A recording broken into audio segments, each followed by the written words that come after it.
Boz is reminding us of some things. Bam, we're live. Son of a.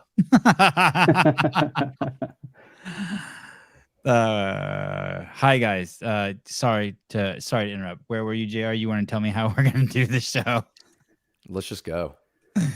Let's just go. Welcome everyone. I want to do like a nighttime show every night like this, where we talk about the games and the events and the news, but fuck, there's just too many athletes to interview. We're lucky we plugged this in like a month ago, right? Yeah, at least.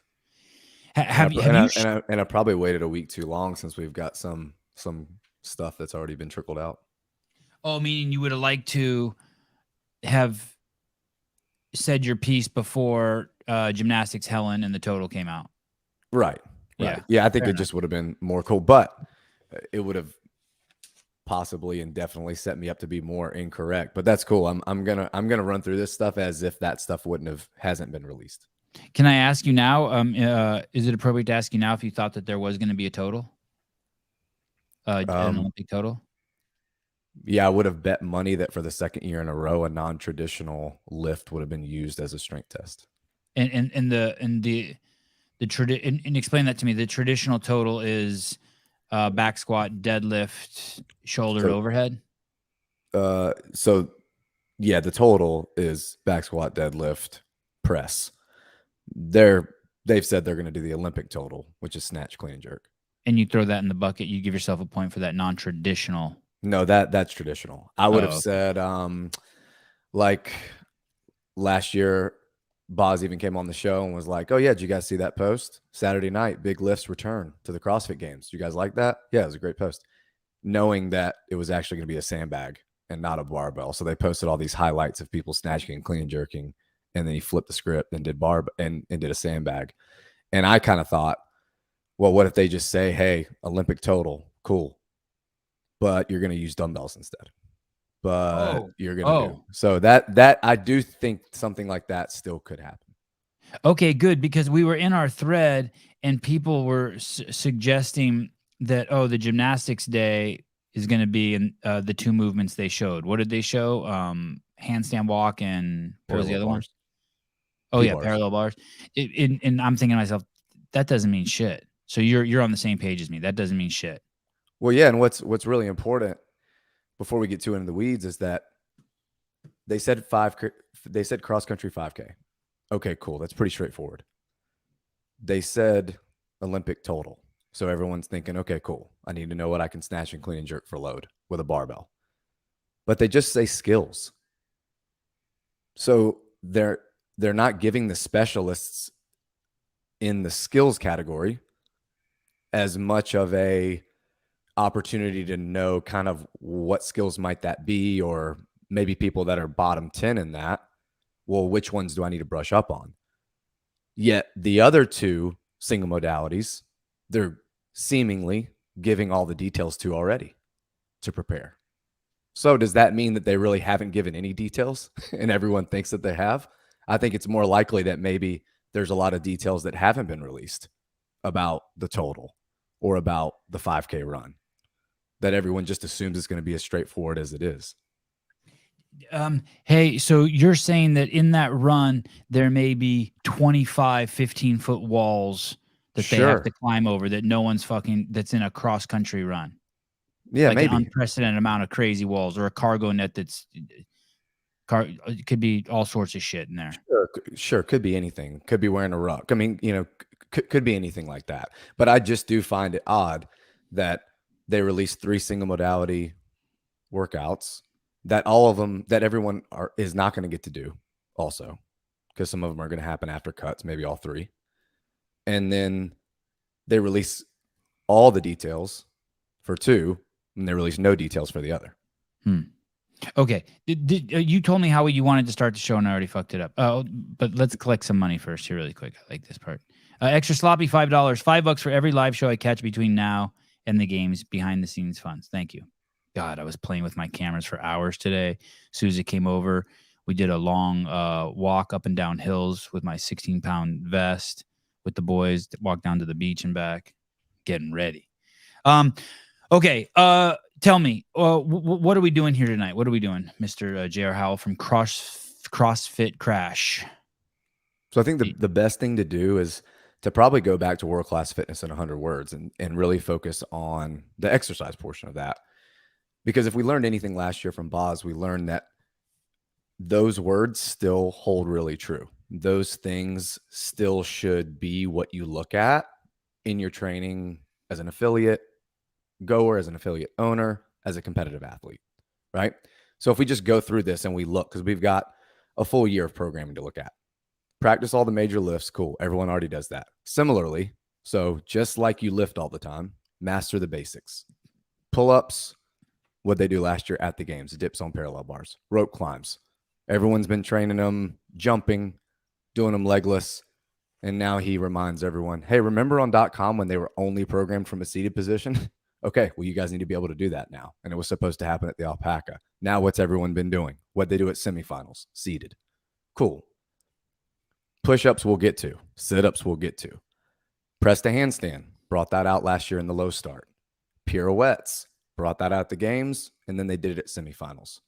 Flip splits, and then I think similarly to push-ups, holds are really going to be focused on this year. So that just kind of starts the ball rolling on some predictions. And I think now is probably a good time to remind everyone that last year, Boz gave us a lot. He gave us a lot of words. He had tons and tons of interviews, podcasts. He went on Chase's show on the CrossFit Podcast a few times and said things, really profound things like, hey, I know where the CrossFitter is strong, and I know where they're less diligent in their training. So some egos are going to be bruised, and we're going to figure some things out. And like that is, oh my gosh, he's talking about probably higher level gymnastic skills and single under, stuff that people really don't train. We don't really have any of that this year. He hasn't been as much in the public eye as far as like some interviews go, but a lot of things on YouTube, like some of the Open Over series that they've done, which have been awesome videos. Him kind of like doing a debrief after the fact saying, yeah, so I wrote this workout and this is kind of what I thought about it going into it. That kind of stuff is still there, but there isn't as many kind of clues, you would say, as I could find last year. Oh, basically I'm setting myself up to be really wrong. Do you think that's intentional, or you think he hasn't been invited on shows? I can tell you I invited him on this show. Probably a little of both, probably just more responsibilities. Maybe just already going through it once and knowing that there were things maybe he wanted to do and didn't want to say, that maybe he thought that he let the cat out of the bag too early for some things. And he was very polite. He said, not now. It's not in the cards right now or something. He said something very polite. Candace Dick Fit. Say, get to the chipper, or tell us what chipper style workout there will be. Get to the chipper. That's pretty good. The show I've been waiting for. Thank you. Lucky Camera Straps. So that's why you're starting the show with Glassman's 100 words, fitness in 100 words. I think it would be foolish not to keep coming back to that after how true and grassroots Boz programming looks to be. Okay. And how he is in general in his character. He's OG. He's OG material. Oh man, super OG. Yeah. And and you can tell is very nostalgic in his program design. Like there are things that, Dave always talked about his past experiences and how he used those things to program workouts. And Boz is no different, right? We talked last year about him mentioning on a show he did with you in like 2017, 2018. Yeah, Dave always used to have me do a press to handstand on the pirouette. So it was kind of like my circus trick that he would always make me do. And, I spent time training, circus training, stuff like that, gymnastics in my background. Hey, I used to get this beat up sled that I made myself, and I used to put random stuff on it and just push it around in a parking lot. And what do we get? We get the Alpaca. Like, I think that there's a level of nostalgia and a level of like life experiences that he puts into his programming. He said a gymnastic coach of his, they were out, I think like at a track, and there was just cement steps, like bleachers. He said, hey, this is how you should be able to do your handstand push-ups. And he kicks up onto one of the steps, facing the step, goes down with no wall, And that was the inspiration behind the echo press at the games using that ballistic block. So, I mean, stuff like that is cool. So if there is anything that I could dig up, I tried to, but I'm admittedly, he's been a lot harder to predict this year. Okay. And we do know that they ran a test out at Rogue, and we do know that Dave has more than alluded. He has expressed that he fiddled. He did do something to the workouts, right? Is that fair to say? I think all he's really said is that in his weekend review, he had some input and maybe we changed some things. I'm sorry if I'm misquoting, but not. I felt like he was going to be really gentle and be like, "Hey, I looked at it and I had some input," and then he kind of finished with the hammer and we made the changes. I felt like it was something like that. When I heard it, I was like, ooh. I think I'm in the minority here in thinking that I think Dave has been very, very hands off. I think he respects the gig too much to try to put his hand in it and mess with it. I think he's like, "Hey, Boz, this is yours now. I'm just here to kind of help," and that's it. Okay. Meaning that there's a continuity between the Open, the semifinals, and the games, and game recognized game. He recognizes the art of programming, and he's gonna be like, "Okay, Boz has a."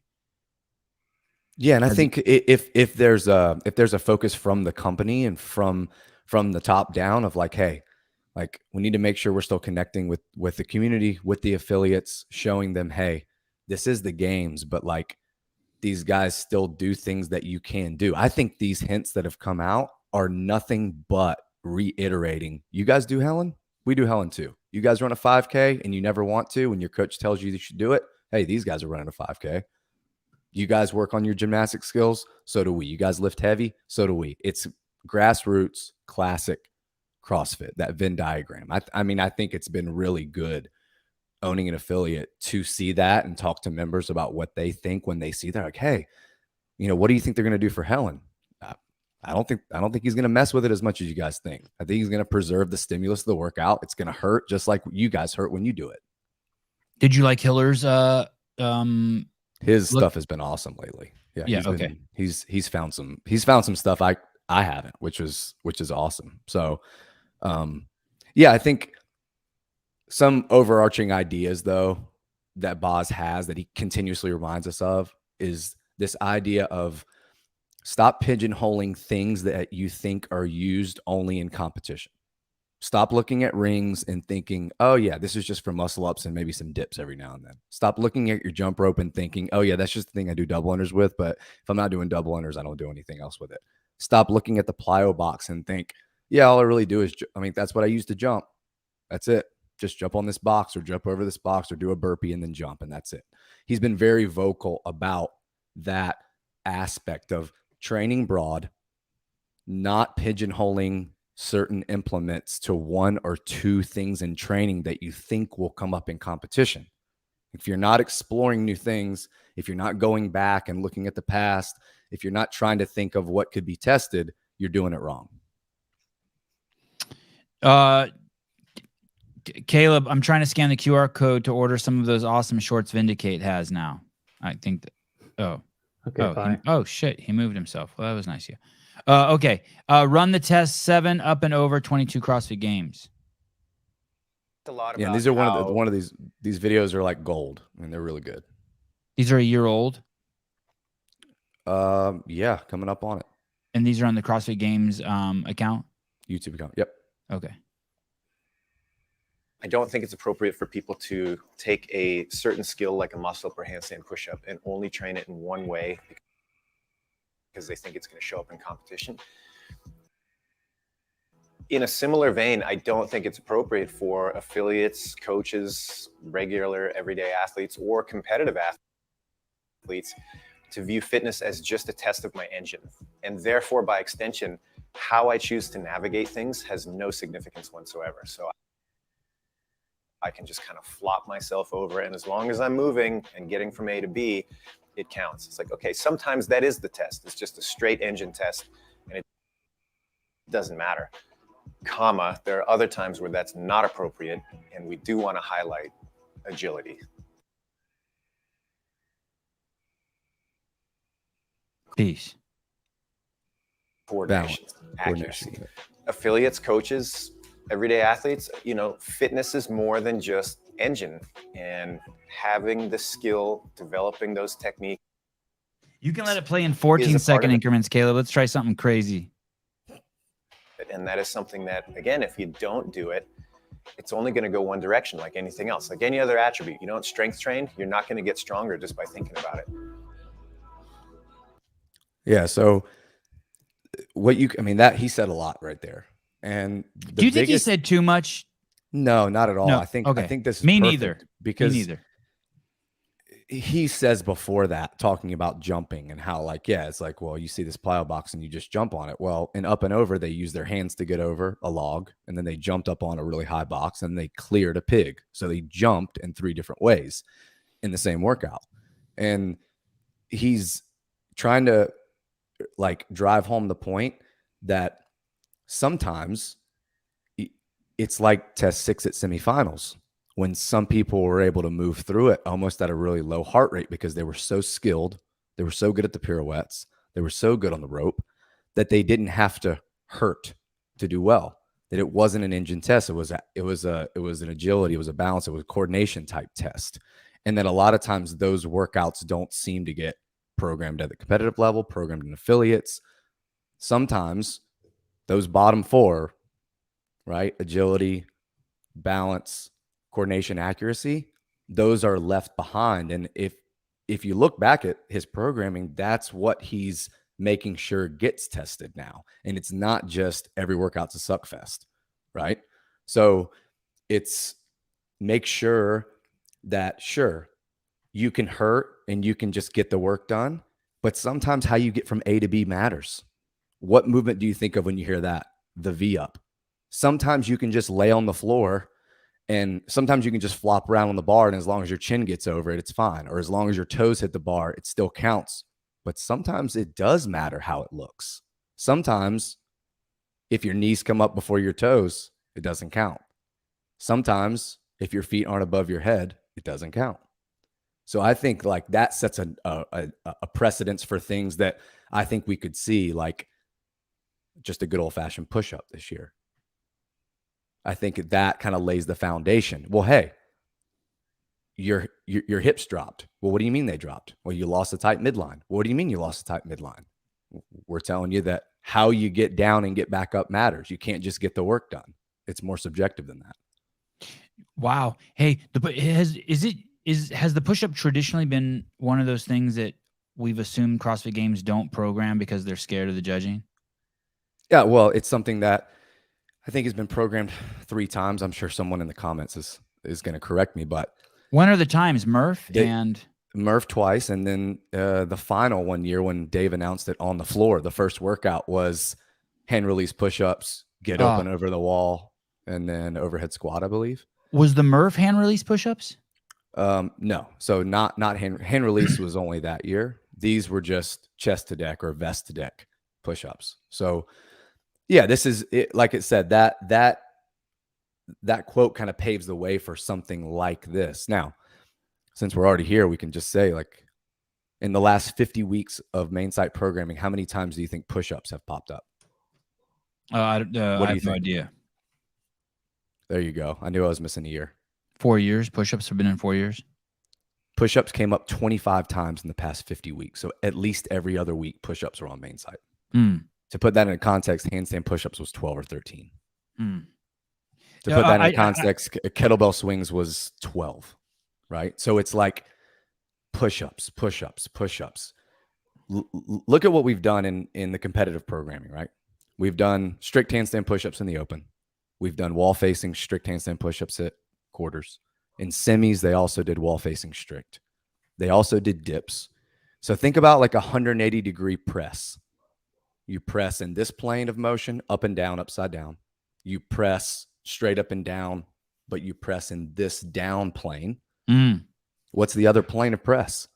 Just a good old-fashioned push-up. During quarterfinals, where was the dip? That was in the complex in workout 6 or something like that? Workout 2 in the ring complex. Ring complex. Okay. So you think, well, how is everything going to get harder? It's the games. It's the games. No.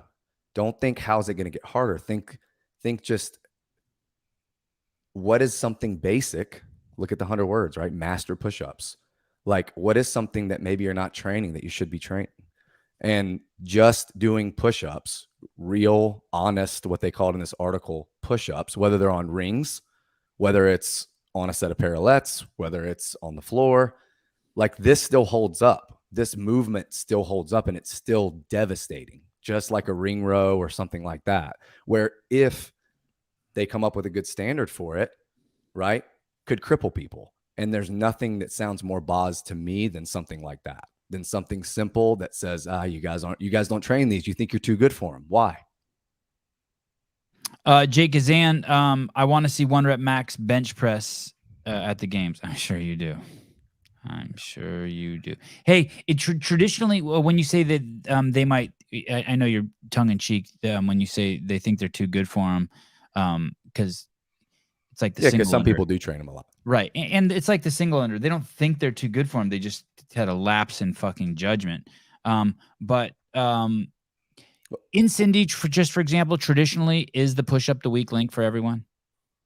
I think if you ask anyone who's been doing CrossFit maybe for at least a year, they would all say Cindy is a push-up workout. They would say Murph is a push-up workout. Okay, and that's even for, I'm just getting some clarity for myself, even for the elite workouts, even for the elite fitness people, because it wasn't until recently that I realized that for the elite athletes, that burpees, it was muscle fatigue came before cardiovascular fatigue. I can't even fucking believe it took me fucking 14 years of doing CrossFit to learn that.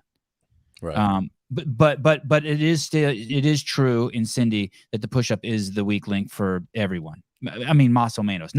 Ironically, not for me, but for most people. I think so, yeah. And your point about maybe they do train them, and maybe they don't think they're too good for them, but they almost think that they're like they were a prerequisite, right? And it's funny you say that, because during quarterfinals, I think CrossFit Training or the CrossFit Games posted the push-up, a gateway movement, and there was this blurb about like, until you can master a push-up, basically you shouldn't move forward into other types of pressing. Well, that was taken down for some reason. It was like, hey, here's a reminder, and now it's gone. And that's not the first time something like that's happened. Right. Where a post is made and someone's like, hey, you guys should pay attention to this, and we take it down. But I think Chris Henshaw said it best one time before the single unders came out at the games. He said, you know what? He makes elite level athletes do plate hops and single unders at his seminars. And he said, at one time, that single under was really important to you. Before you could do double unders, that single under was everything. And you wanted to be really good at it. And you cared about it.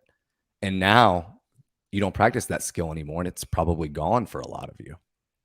And so I think there's just something to, Greg said it before, right? Like, when you think you've done it all, when you think you're good, when you think you've mastered it all, go back to the beginning and start again, only this time paying more attention. So even, I think, just as an overarching theme, right? Back to basics, and don't train the movement that you think is going to come up in competition, right? A big prediction of mine this year is that the yoke is going to be used not for just putting on your back and walking with it. I think the yoke will be used as a Zercher carry, or a front rack carry, or even an overhead carry, right? Because even like an empty yoke is 185, 200 pounds, which all those females can do unloaded. A Zercher carry with no weight on it is devastating, but that's that strongman influence. But that's also, well, you can do so many cool things with this yoke. Why do you just put it on your back and walk with it all the time? And Adrian loves it. And Adrian loves strongman stuff. And it goes to that other theme that you were saying. Don't think of the jump rope as just for jumping rope, or just for double unders. Hey, you're not supposed to show that, Caleb. What is that? I'm just kidding. Put it up there. Put it up there. Put it up there. I'm kidding. I really am kidding. Where is that from? That was good, JR. You got me scared too for a second. This is from maybe a past home gym from Adrian's house. There was a picture of a whiteboard, and doing some research, and I saw a video, and I was like, hey, this is pretty cool. And it was 2 lists, right? It was a list of like lower body, and it was a list of upper body. And it said something along the lines of daily. above it with a huge underline. So like Oh. maybe he picked something from that list. Like no matter what, I'm going to get on the reverse hyper or on the GHD every day. Every day I'm going to do some kind of jumping. Every day I'm going to do some kind of carry. Right. And it's just like when you see something like that, for someone like me who just likes to dive way too deeply, you don't ignore it. And if Zurcher is on there, then I take note of it. And do I think like a Zurcher squat is possible? That could be kind of clunky. You got to take it off the ground and get it in your crease of your elbow. Zurcher show? That's when you hold the bar here? Yeah, it's where you hold it out front. And they're amazing. In the crevasse? Okay, yeah. Sure. I think maybe getting a barbell to that position would be pretty clunky, but you could do that with a yoke. How would you do that with a yoke? That bar that sits on your shoulders, you lower it, it lowers all the way down to that? Yeah, so when the athletes get sized, they just get sized with it lower. And then I know overhead, and I know traditional yoke. What was the fourth one you said? I said like a front rack carry, put like just holding it in the front rack and carry. Wow. But yeah, I just think that when you start to look for implements that have only been used a certain way, a lot of people do that with rings. And we should play that quote from an interview he did with Boz. I think it was like on an Instagram live, where he says again, like, you know, it's a shame that you only use your rings for muscle ups. There's so many other things that you could be doing with them and that you probably should be doing with them. So are you talking about push-ups again? Push-ups, but I think that you can do static holds on rings, right? You can do an L sit on parallettes, but you can do L sit on rings. It adds a stability aspect to it. You could lower the rings. Think about the Nasty Girls video. What if they put the rings just high enough to where you could tuck your feet behind you? But what are all those girls doing in that video? They're doing strict muscle ups, but there's not enough room for them to extend their legs and kip. So it was like, hey, this is where your ring height's set at. Just high enough you get off the ground. You can get in an L and do them, or you can kind of get in a strict. Now we don't have to judge your strictness. Just get yourself up and over the rings. But if we move in the direction of higher skill, back rolls to support have been on main site since like 2003.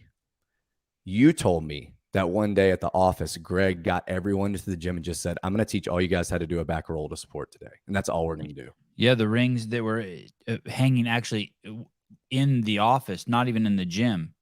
For a couple days, he did it. He came for several hours every day and tried to teach everyone how to do that back roll to support. And you know that on the high rings, that does create a little bit of cause for concern as far as like safety goes, right? Because that is a high fall if someone loses it. It is a little more. it is a lot more technical.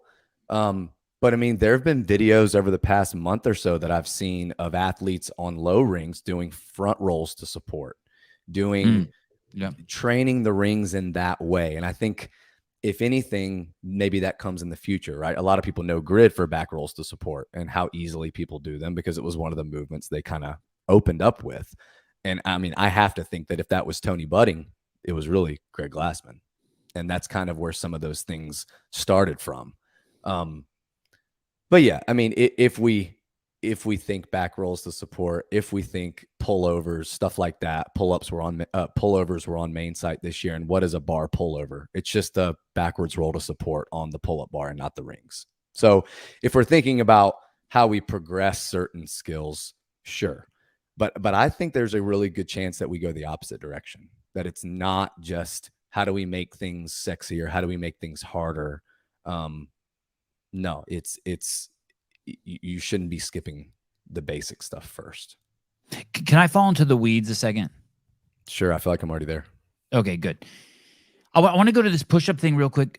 Do you approve of hand release push-ups? Like when you say push-ups, for some reason I don't know. Caleb, will you put up the U.S. Army fitness test that was programmed for main site, and we can talk about that? I'm struggling with a hand release push-up being a push-up. Do you think they have to be hand release push-ups for judging? You think if they do it, do you have? Let me ask you that. Just I guess straight up. What do you think the push-up is going to look like this year at the games?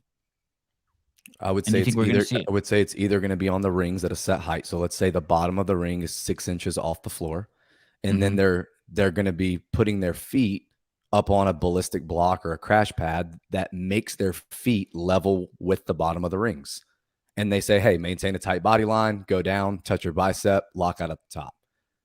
Sure, that's going to be hard to judge. They're going to be locking out fast. They lock out fast on ring muscle ups. I know they're one at a time, but that lockout is still the same lockout, right? It's extend the arm at the top. This is really interesting to me for a couple reasons. This is the U.S. Army fitness test now. They had Ben Smith do it. They posted a video of him doing it. The hand release push-ups. We're looking at right here? Yes. Okay. The hand release push-ups that they use here are like a T release is what I call them. So you go down, arms fully extend out like in a T position, and then you bring them back in and you do your push-up. So every time you're on the floor, you have to get to extend. So it slows the movement down a lot, but it does, since it slows the movement down, you can see a break in the body line easier, rep for rep. And I could see them almost as an homage, right, to the military. It's what CrossFit was originally created for, to use a movement like that. Sprint drag. I mean, we saw the Spud Inc. sled for the hand over hand sled.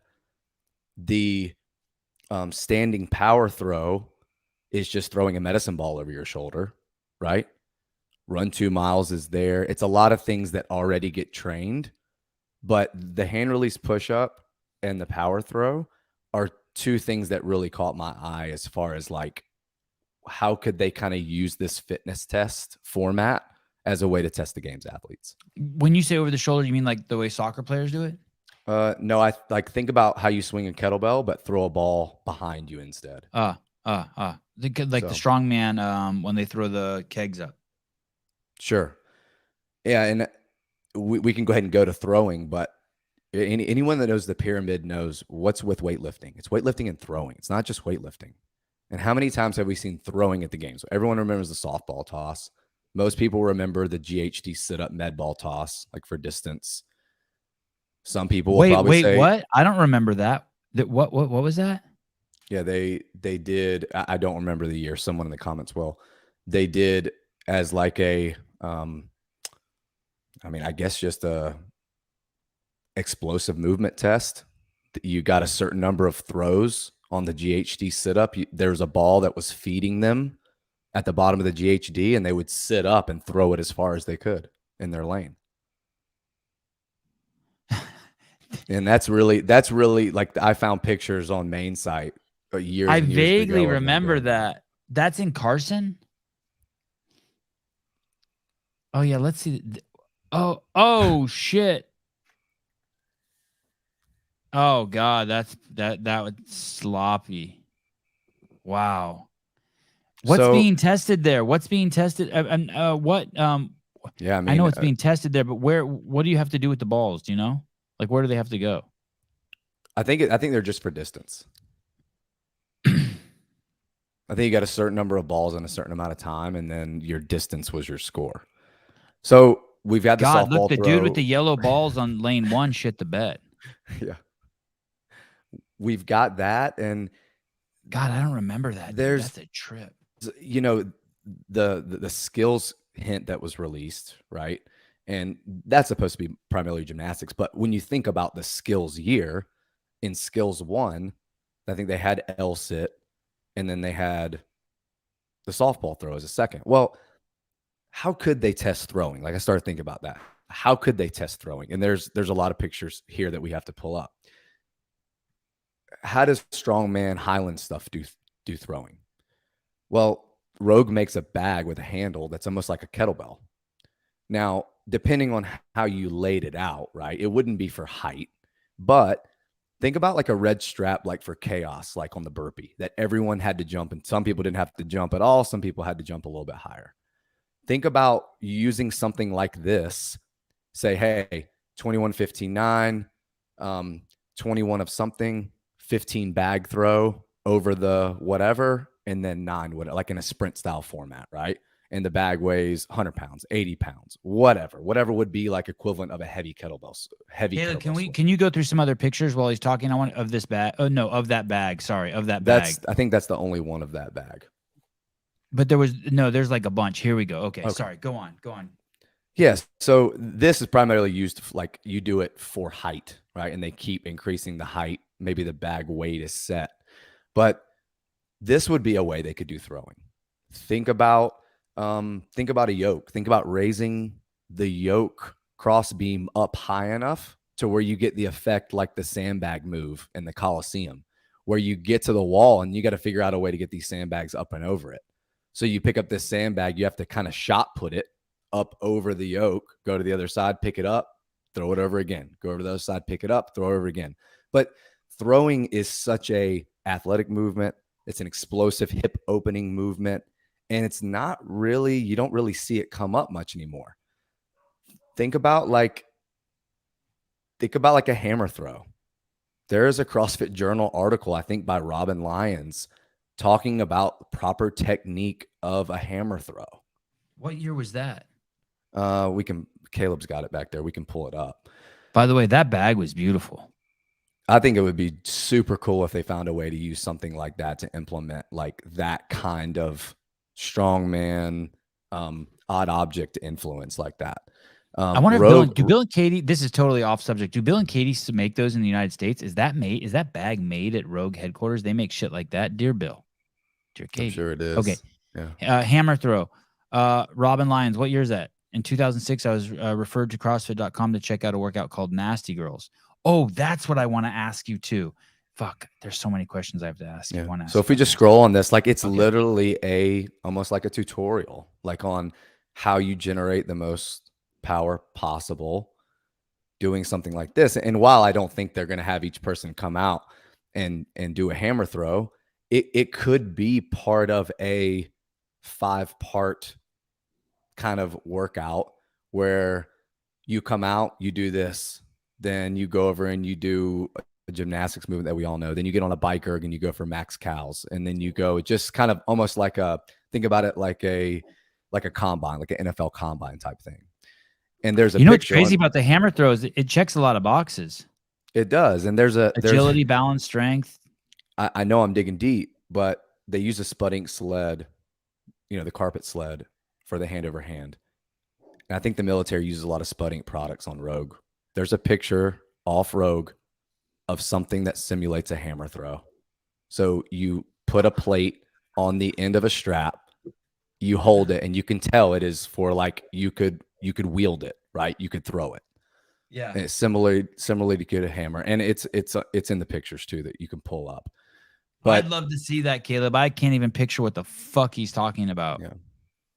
And if you know anything, like if you follow Bill Henniger's Instagram, it's pretty cool because a lot of times he'll just post pictures of things and you don't even know what it is, just like prototyping. And there's a picture of some 70-pound, what looks like almost shot puts. There it is. Oh, before you fit, so what do you do with this thing? You hold on to one end and then you tie something into that, you attach something to that loop and you swing that? Yeah, I think you loop the metal. I think you put the plates on the end that doesn't have the loop. Yeah. And then you turn the loop so that it hits the hole of the plate. And so you can kind of just load it that way. Wow. And train with it. But a few times Bill has posted these picture of what looks like just dumbbell heads. And a lot of people would see it and just think that they're dumbbell heads. But they were posted a few times. There you go. Oh, shit. So I got to ask you, you think there's a chance Adrian would fucking do that? Put a fucking 10-pound weight on the end of one of those and let these fucking ding-dongs go out there and swing it? I would love to see that. I think like broad jumps as a valid fitness test, like broad jump for distance, like they do in high rocks. Yeah. It is exhausting and it does create a lot of fitness, but how hard is that to watch as a spectator? And I think something like this is probably right there with it. God, I would love to see that. If we can pull up the picture of what looks to be those 70-pound like dumbbell heads, like they look like little shot puts, right? And he posted them a few times and just said like prototyping, right? And then there was another picture, and it just like looked like dumbbell heads to me. And there's another picture of them just in a box of just a bunch of them. And then there'll be a picture of a pile of rocks that he posts on his Instagram story. Yeah. And you just start thinking about stuff. You're just like, hey, like, could we just do here's this pile of stuff. It's all these different implements. It's in your lane. You got to take it from one end of North Park to the other end of the field. And once you get it all down there, you got to move it back. That's it. That's the workout. You got a D-ball that's 200 pounds. You got a Husafel bag. You got a plyo box. You got this weird power pin like that. You got a duck walk. But this is all your stuff. You can do it in whatever order you want. Get it down there. And when you get it down there, carry it back. There's nothing more like primal and primitive and Boz than a test like that. Hey, didn't they have that? Didn't they have that? Oh, looky wow. here. Right. So where's this? This is main site. So this is one that I grabbed back in March. And I'll credit Brian for this because I didn't see it. He sent that to me and he said, that's a very unique workout. And I was like, that's a really, really unique workout. So the instructions were, and the video is really cool. I went and watched it. This affiliate is freaking massive. They have like a legitimate football field looking turf. Oh, is this Gabe Subri's gym? Is this CrossFit 209? It's so cool. I don't know if you can pull up the video for it, but move 700 pounds of odd objects 50 yards and then just move it back. Use plates, dumbbells, sandbags, firewood, whatever. And yeah, that guy's got a bench.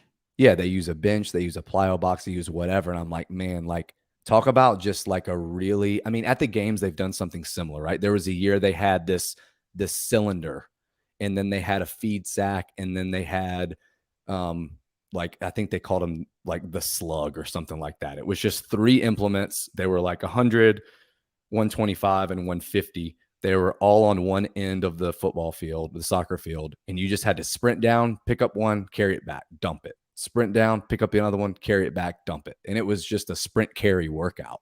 And stuff like that is super exciting to watch. I think about how cool Strongman Sphere was. And really, that was just moving all this stuff down the field in whatever order you wanted, but doing a handstand walk in between.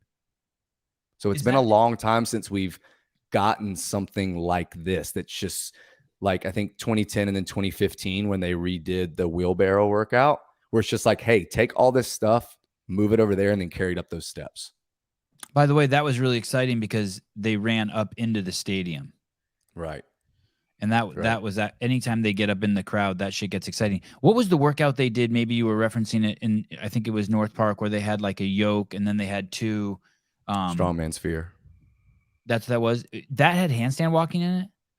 Yeah, I think that's why it was a strongman's fear, that he had all these fear. He had all these things he could move, but then he had to handstand walk back to them to get them. Because there were that, whatever that was, you had, what are those things you had to pick up? Those Slater logs, I think is what they called them. Like for, and I remember carries. several of the athletes were like, hey, I've never picked up this much weight before. Like, this is going to be. I think I remember you maybe interviewing, is Jeff Patzer? Is that his name? Maybe. Oh yeah. Maybe it was him. Yeah.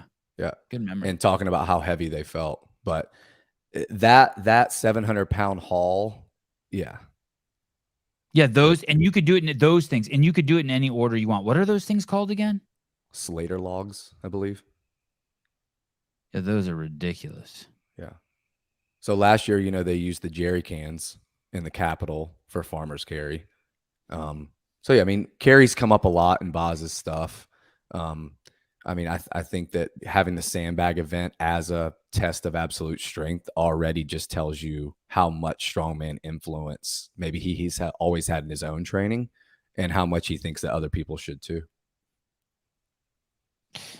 Caleb, could you just show that pile of rocks that Bill put on his story? And I'm almost positive that pile of rocks, just that picture, has been on his story twice, like in the last 3 months. It's just a big pile of rocks. I know what those pile of rocks are. I just don't know if I'm supposed to say. They've been coming up. They've been there for. They come up periodically for many years now. Well, I'm gonna feel like really. I'm gonna feel really shallow if it's like a really spiritual or emotional evocation. No. You're on the right page. You're on the right page. All right. I mean, you are and you're not. I'll tell you afterwards. And because I had a very brief conversation with Bill because I was curious what the fuck those were, and I just don't know if I'm supposed to say. He didn't say not to say, but don't want to fuck that up, dear Bill and Katie. So I feel like we've jumped around a lot already, obviously. But when we were talking about the push-ups, I mentioned doing muscle ups from a lower position, and it reminded you of Nasty Girls, and then you said you had a question about that. Oh, Nasty Girls. Has Nasty Girls ever been in the games? No, it's been at regionals before. But they changed it to Pistols. Nasty Girls Volume 2. What year was that? Was that just a one regional? It was one of the Panchik Froning race, really good race year. So maybe 12 or 13. And was it? Did all the regionals do it? Right. Oh, okay. All right. And going back to the rings, I do want to play the clip from Street Parking. It's toward the top, Caleb. And this is an interview that Boz did before the Open where, you know, there's a lot of promotion for street parking. And then at the end, Miranda's like, hey, can you give us anything about the Open or whatever, you know, any hints and stuff like that. And at the very, very, very end, you know, they get into wall walks. She's like, yeah, my members loved the wall walks last year because they do it a lot in their training. And, you know, he says something along the lines of, yeah, ring rows and wall walks, like two probably most underutilized movements out there. Much fun with it. We do. And yeah, can't wait to see what happens. Got any hints? She won't block us. You can let this play out, Caleb. We're good. She's good. Oh boy, I don't want to give too much away, but at every Open, we always try to put something that's a little bit new in the Open. And so this year will be no different. We'll have something that's a little bit new, but certainly not like new in the realm of. You didn't make it a new movement. Yeah, exactly. It's like if you've been around, you know, the CrossFit world, you'll have experienced this thing before, but probably not in competition, and certainly not in a CrossFit Games competition. Our community was pumped on the wall walks last year. Oh yeah, I mean, okay. I would say at least twice a month we're doing wall walks. Nice, and have been since the beginning. So wall walks and ring rows are like the walks. most underrated of movements. People 100%. They're like, oh, I'm beyond that now. It's like, I don't think you are. They're hard. Let's go. Yep. All right, cool. Well, it's been so cool to. Yeah. So what was the movement that was introduced, JR, this year? Burpee pull up. That's what he was talking about. Oh, okay. Burpee pull up. So yeah, there's a tiny little thing there, but .com, I mean, even there's a workout that I found with ring rows that actually gave a standard, and it's the standard that I try to use when I do them, and I do them all the time, and they are devastating. Like if you're really strict, right, without keeping a rigid body line, you have your feet up at least 20 to 24 inches off the ground, and you're all the way supine, a true supine ring row. They get just as difficult, if not more, than a strict pull-up. And I know that's in the, we're getting really subjective with judging. We're making it really tough to know what's like, what if you hinge at the waist and you're bringing your chest to the bottom of the rings? Like, oh, are you... there's deviation from the bottom position that's not rigid or whatever. But again, it's like, hey, how many people do you know are like, I'm going to do 3 rounds for time of 21 back squat at 185, 21 ring rows. Like no one's really going to do that workout, but that's nasty. Like doing those ring rows unbroken, like most people are not going to be able to do that at all. And what we've seen, at least over the last year or so, is that like, hey, there's these basic movements that you guys like don't come back to. And like whether it's a ring push-up, whether it's a ring row, I mean, ring dips have been out for a while, and then they came back this year in the form of the ruck. But what if we kept that? We're like, hey, well, at the games we're gonna do ring dips again. You're just not gonna wear the ruck, and we're gonna do big sets this time. You know, you're not safe. Again, it's not just all about muscle ups, and that's it. Extra sloppy ring push-ups. We talked about that. There's another one down here, I believe. Lucky camera straps. JR, do you think skills will be a collection of mini tests like max L sit hold, or more of a high skill for time workout? I think what they're saying I is think mini yeah, I skills, get or it. if there's actually going to be a Sure. WOD, right? Yeah. I would bet an amount of money that mattered to me on LSIT being in that test. How it's served up, I don't know. I hope from like a viewership standpoint that it's just a GGG, like 5K run, 1 movement. Weightlifting total, 2 movements. Skills test, 3 movements would be really clean. So you have 3 different skills, and you do them just like in a for time format, whether it's like a sprint chipper, like 60, 40, 20, do something, whether it's like 5 rounds for time or 3 rounds for time of some kind of gymnastics only chipper, I think would be triplet would be really cool. But I do think that saying skills, this is something that I predicted last year that was incorrect. The age groups did it.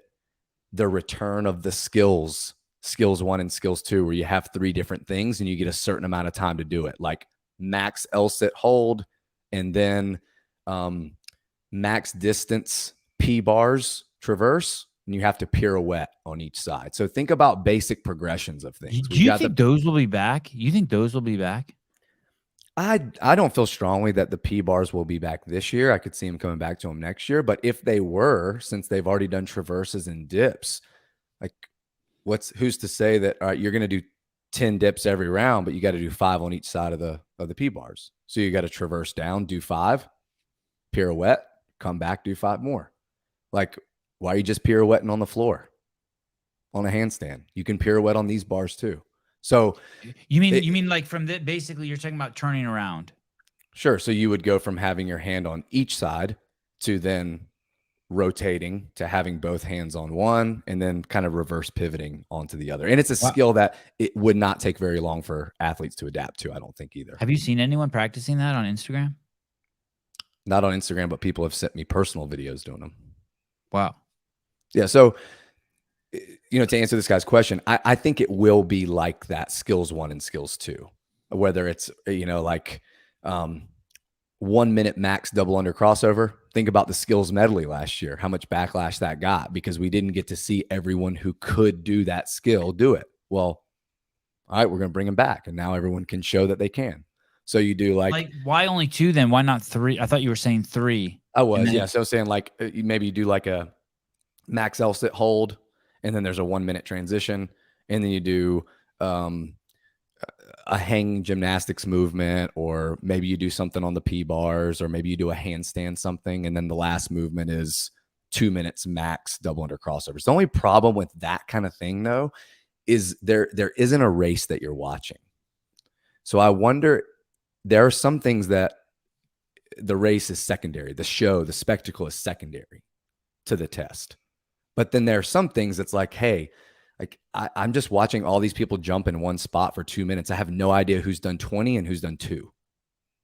So we want to be able to watch it and see who's winning, which is difficult sometimes. Now, maybe they progress down the floor. If you think that the jump rope is going to be in the skills, and they're doing double under crossovers, or they're doing triple unders because everyone's been practicing double under crossovers, and now they finally decide to do triples. And every 10 you have to advance. So you do 10, that's advance. A possibility that there would be triple unders? I remember seeing a video of Tommy Marquez doing triple unders like 10 years ago, and thinking that for 10 years, eventually they would come up, but they never have. And the crossover and the single under came out first. So that would be something cool to ask Boz, like, hey, dude, do you just hate triples, or do you love them and you think one day maybe they'll come out? I know he probably wouldn't say, but I think you're either in the camp of you hate them and they're too hard to judge, and like it's already difficult enough to count double unders and double under crossovers. Like, why would you ever do 3 turns? And I think there are some people that think, yeah, it's a natural progression: single under, double under, triple under.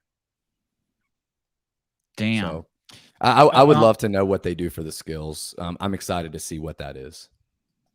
Swelvering, throw balls for distance. When's the last time they did that?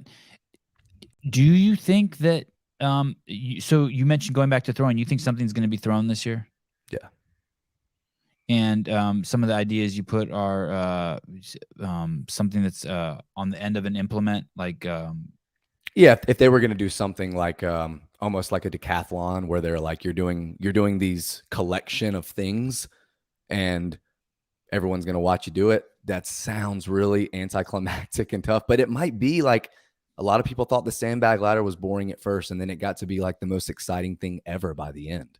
Yeah, true. So, you know, who knows? But I do think throwing, that explosive hip opening, I think jumping, which we should get into more so, as a valid test of fitness. I think things like that will be like, oh yeah, we throw a wall ball to a target. And that's really all we do. We never throw anything else. Well, why don't you throw things? That's one of the most athletic movements you can do is throwing something. It's jumping. So Jay Gazan, they should do the wheelbarrow workout again. You think there's any chance that would come back, the wheelbarrow? I would love them to bring that back out. I think Rogue 2 years ago, they wore a ruck and they started maybe the workout with a wheelbarrow, and then they did like some up and overs where they had this log and they would dip under it and then crawl over it and dip under it and crawl over it. And I'm pretty sure they did rope climbs with that workout. It was really cool. The wheelbarrow was not super significant, but I think it would be cool if they brought that out to North Park and did something like an alpaca, like a haul where you're like, hey, you have all these things. You can load them in your wheelbarrow however you want. Take as many trips as you want or as few trips as you want. Just get it done. Wad Zombie, I love you, JR. I think Wad Zombie might be in my town right now. I saw a text message come in. So I think we should get into jumping. You know, we're just talking about the jump rope. Let's do that. Okay. Let's do that. 1 second. Let me call Wad Zombie and then we'll get back to that. No, I'm joking. They already paid for the PR, the P bars. Do you think that's do you think that that that's really influences the important. programming? You think that influences the programming if they paid for them already? Like they got 15 of them sitting around and they're like, well, fuck, we better use them. Well, yeah, you know, there were consecutive years that they used the ramp and the stairs obstacle. Like every year there was some kind of handstand walk obstacle course. And like I bought some from AAI, that supplier for my gym. Those were expensive. Now you can't really buy expensive. Now you can't buy them anymore. They don't make them anymore. So oh, wow. Does CrossFit have those in a warehouse somewhere, or were they just renting them? Because the ones that I bought were used at Wadapalooza. They still had the sticker on them. I just peeled all the stickers off. I bought them used. So if they own those P bars, the low ones and especially the high ones, which I think he's talking about here, yeah, I mean, I think bringing them back would be really cool, but in a different way. Like again, making you pirouette on them, or do push-ups on them. I don't know. That was the picture, or the low ones. Well, yeah, whatever. Either way, but the picture you pulled up of Greg Amundsen, he was doing them on there. And I think this is 100% Chase Ingram's idea. Listening to their programming show, it's not something I thought of. But last year we had those final 5 athletes have the opportunity to do a press to handstand on those low P bars and walk across them. Right? It was the low start. Well, we've got this Helen workout announcement. On main site, there was a press to handstand Diane where they did, press to handstand Annie, where they did sit-ups, I think double under and press to handstand. What if we get these 2020-esque Damn Diane, Naughty Nancy, like girl reboots, and they do deadlift 21 and then press to handstand, walk across the low parallel bars and back to the deadlift, press to handstand. So it's like, you know, Boz is really famous for doing roaming Diane, which was like one of the first times Diane was programmed with a handstand walk. He was doing it outside. You may have filmed that, or someone, you know, like it was outside behind a gym, like on concrete. So using those P bars, if they already own them, but not just using them in a strictly skill setting, but using them like in a mixed modal type workout, like they use the P bars for Elizabeth Elevated, would be really cool. But they're not just like going upstairs across a traverse and down a ramp. They're doing deadlifts, doing a press to handstand, walking across the bars, coming back to the barbell, like something like that. And this is something that Boz is really famous for. I mean, this is one of the first Boz videos I ever saw. Hey, you know what's cool? cool about what you're saying that kind of really stuck with me is the fact that you're saying that skills medley, people were like, hey, we didn't get a chance to do this. We didn't get a chance to do that. We didn't get it. Yeah. Maybe either do them single little 2-minute tests or take each one out and mix it with a different movement the way you were just talking. Yeah. That's cool. Right. And I think that's what a lot of people think. A lot of people are wondering, like, will we see a press to handstand on pirouettes where you do it 4 reps, where you start in an L, you get to a handstand, and then you control it back to an L. That's 1. And would that be too difficult to judge? But could you do that 4 reps in a 4-time workout? Or does it just have to be a doing 1 is what you get credit for? Just doing 1, right? If it's like, no, you can do multiples. Or is the jump rope going to come back and be in that kind of a setting? Or is it going to be like 5 rounds for time? Or is it going to be 21, 18, 15, 12, 9, 6, 3, triple under or double under crossover echo bike calorie, right? Is it going to be like in a true classic CrossFit type style workout? What did you say? There was something you're like, hey, well, let's get to, I brought up throwing and you're like, hey, let's get to, what was it? Well, we played that clip from Up and Over, and it was talking about jumping, but then he kind of jumping. went off, and let's talk about jumping, and let's talk about how that could come back up. And I think we should start with a workout from the day on main site, June 11th. We should throw that picture up there, because sometimes on main site workouts pop up that you like, that 700-pound haul, like nothing like that ever gets programmed ever. So it is a really cool workout. And maybe it's just like, hey, sometimes you got to do grunt work. Well, just like this one, like, hey, box jumps are programmed all the time. Double unders are programmed all the time. But that's really the only kind of jumping that we get. And in this workout, it's a couplet of sumo deadlift high pulls and lateral jumps over a 24 or 20-inch obstacle is how it's worded. So it doesn't say box, and over laterally, which they never tell you how to orient your body when you're jumping over something, not on main site workouts. So a lot of people. Is there a video with this? There's no video of this? No, not that I know of, but this is January of what year? When is this year? June of this year. So when you see this, you think about, June of this year. Okay, like you could put a PVC pipe on top of a plyo box and you could just bound back and forth over it, right? You could have some kind of an obstacle. Think about what Wadapalooza did with the hurdle hops. They did hurdle hops, toast to bar, and shuttle runs. I think Hiller programmed a workout that was ground to overhead and pogo hops over a barbell, which is a lot shorter. But think about a movement like this and how much athleticism it shows, how much agility it shows. The people that can bound them fluidly side to side versus the people that jump over, have to gather themselves, take a breath, jump over again.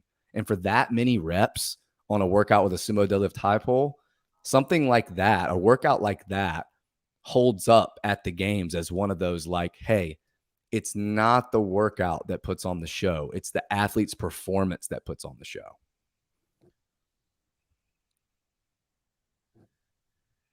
Where did you find this, Caleb? That's on .com. When was that published? It's unlisted. I think it's part of the CAP programming, but I found it on .com, and I just clicked on the link that was associated with the lateral box jump overs. What do you think about that? It's unlisted, JR, and it's part of CAP programming. What do you think of that? I think there's a lot of good stuff on CAP. And this demo, good stuff meaning it's good to do, or it's like good for you to hunt and find game shit? Well, I don't know. I've actually never thought about going to that. But I can give you some numbers over the last 50 weeks. So over the last year, I started at the games conclusion last year and went basically to this week. Box jumps of at least 36 inches for males and 30 for females has been programmed 5 times. Not a big deal. Normally, though, they're only programmed at 24 and 20 or at 30 and 24. So we see a lot of high box jumps programmed.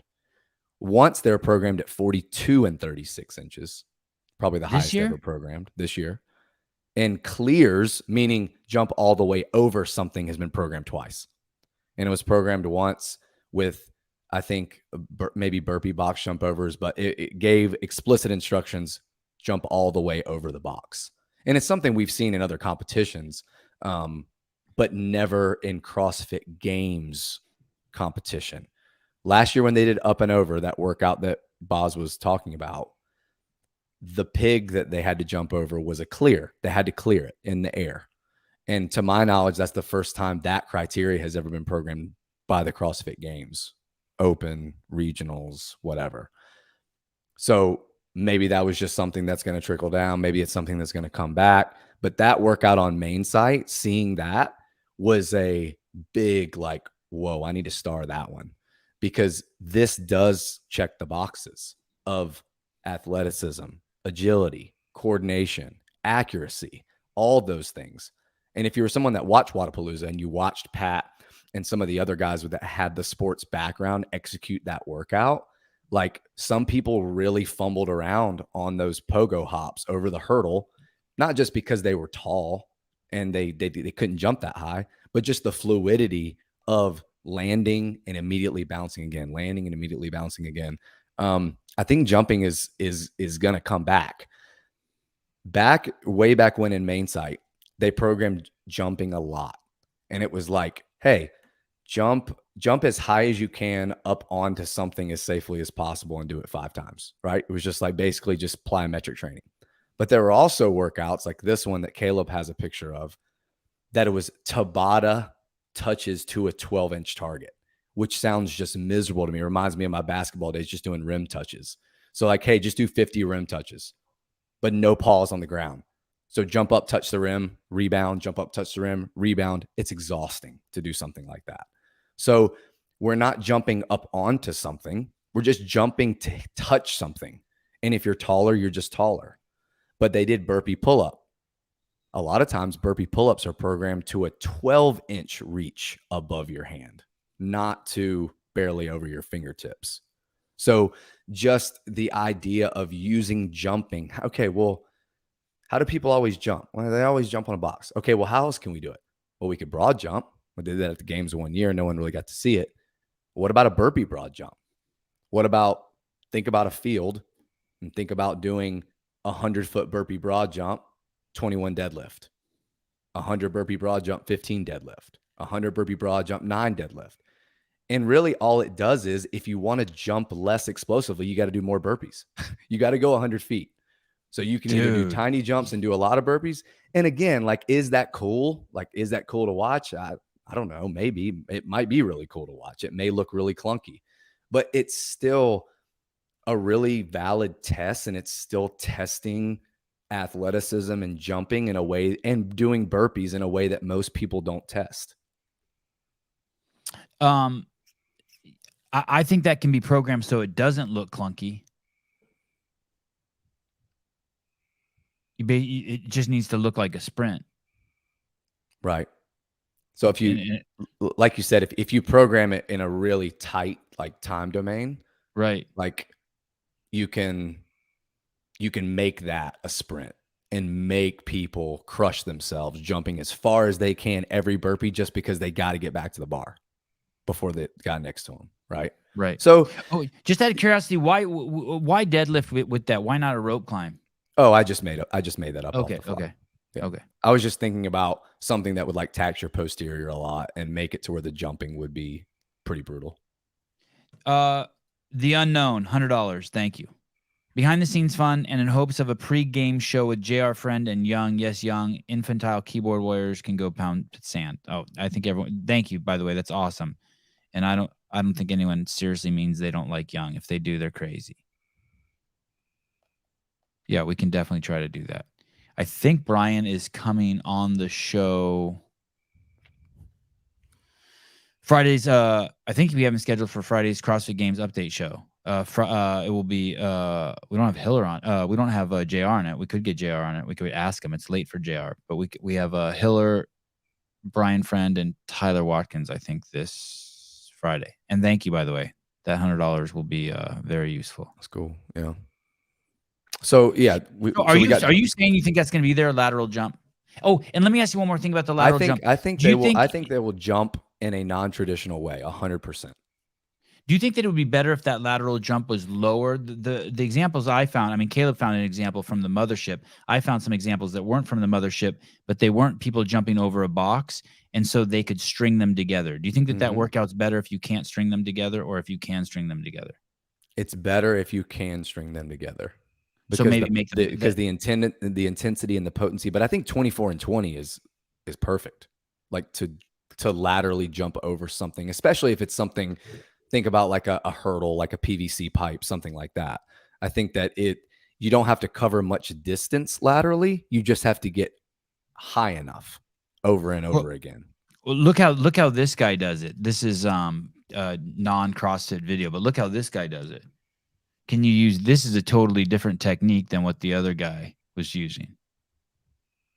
The other guy that Caleb showed was going over a box that was so high that he had to, it looked like he was taking off with both feet. Yeah. No, it would have to be like a 2-foot takeoff. Sure. So it's more like a bound, like a box jump bound.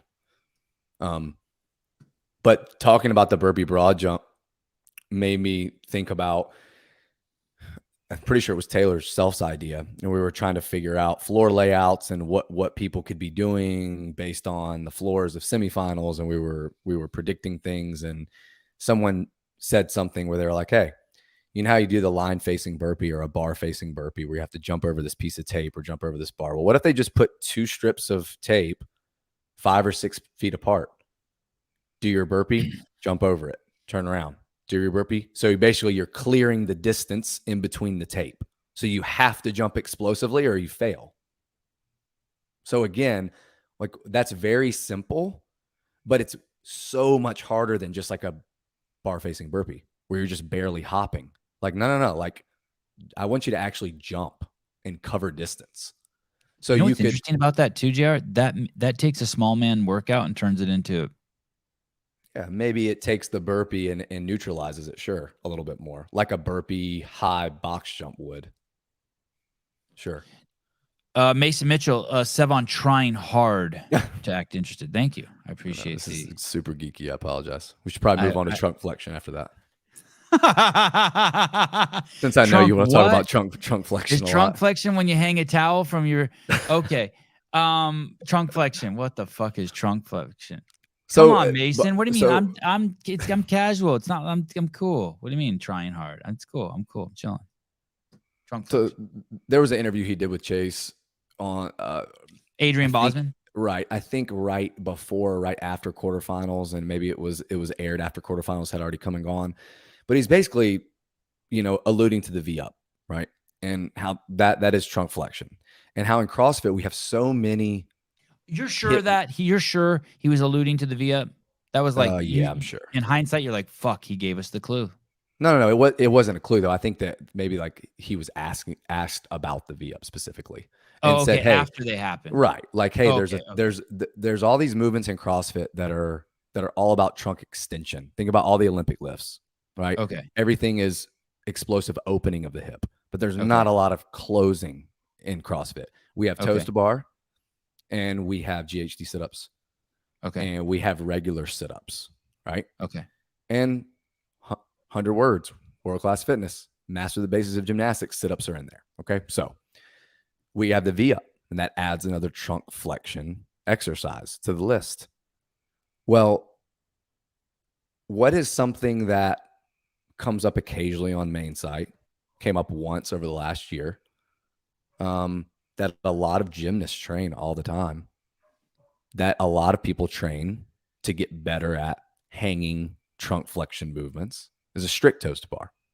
Oh yeah, that's cool, but like how would you do that? Well, you have all these pressing movements that we do strict for time, strict handstand push-ups, deficit strict handstand push-ups, all that, but we don't have a lot of hanging strict movements done. Well, how could they do that? Could you imagine how it would look in the Coliseum if in 10 lanes there was a set of stall bars there? And we could pull up the picture of what stall bars are, but it's something that you see in most gymnastics gyms.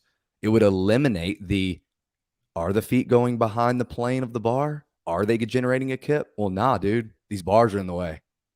So you got to do strict toes to bar on these. Could we see trunk flexion like that being incorporated a little bit more? I think what's much more likely is a knees to elbow. I talked about this on a show that we did maybe around semifinals, trying to predict that programming. Knees to elbows are a classic OG CrossFit movement. There are a few hero workouts that have knees to elbows. It's trunk flexion. No, dude, that thing, it's your elbow. It's got to hit this hard thing on your leg. If you don't, it's a no rep. It's not a knee to tricep. Nope, no rep. Nope, no rep. And anyone that's done these, much harder than toes to bar, much more bicep and grip fatigue. Most people have to do almost a half pull up to be able anthropometrically to get their knee to their elbow. And it's just not a sexy movement that's trained very often, but it's really, really old school classic CrossFit. And I think that it's only a matter of time before knees to elbows come out at the games. They never have been programmed before.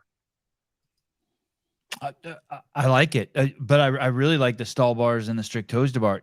Do you think that everyone can do that? Probably not is more of a reason that he would program them. And do you have to keep would you have to keep your legs straight? I don't think that would be a criteria. Right. Much like a kipping toes to bar. But again, the V up sets precedence for all of these things we're talking about to be a maybe. Yeah, actually, if your knee's bent, it doesn't count. Sorry. Like they can just say that. But I don't think that they would make that a criteria. I think it would just be, hey, get your toes to that bar in between your hands. They got to touch at the same time. Similarly to how they do a kipping toes to bar. Well, it doesn't say it in the 100 words. It doesn't say, I don't think it mentions being able to do a toes to bar with straight legs. But two of the things it did say in there was flips and splits. True.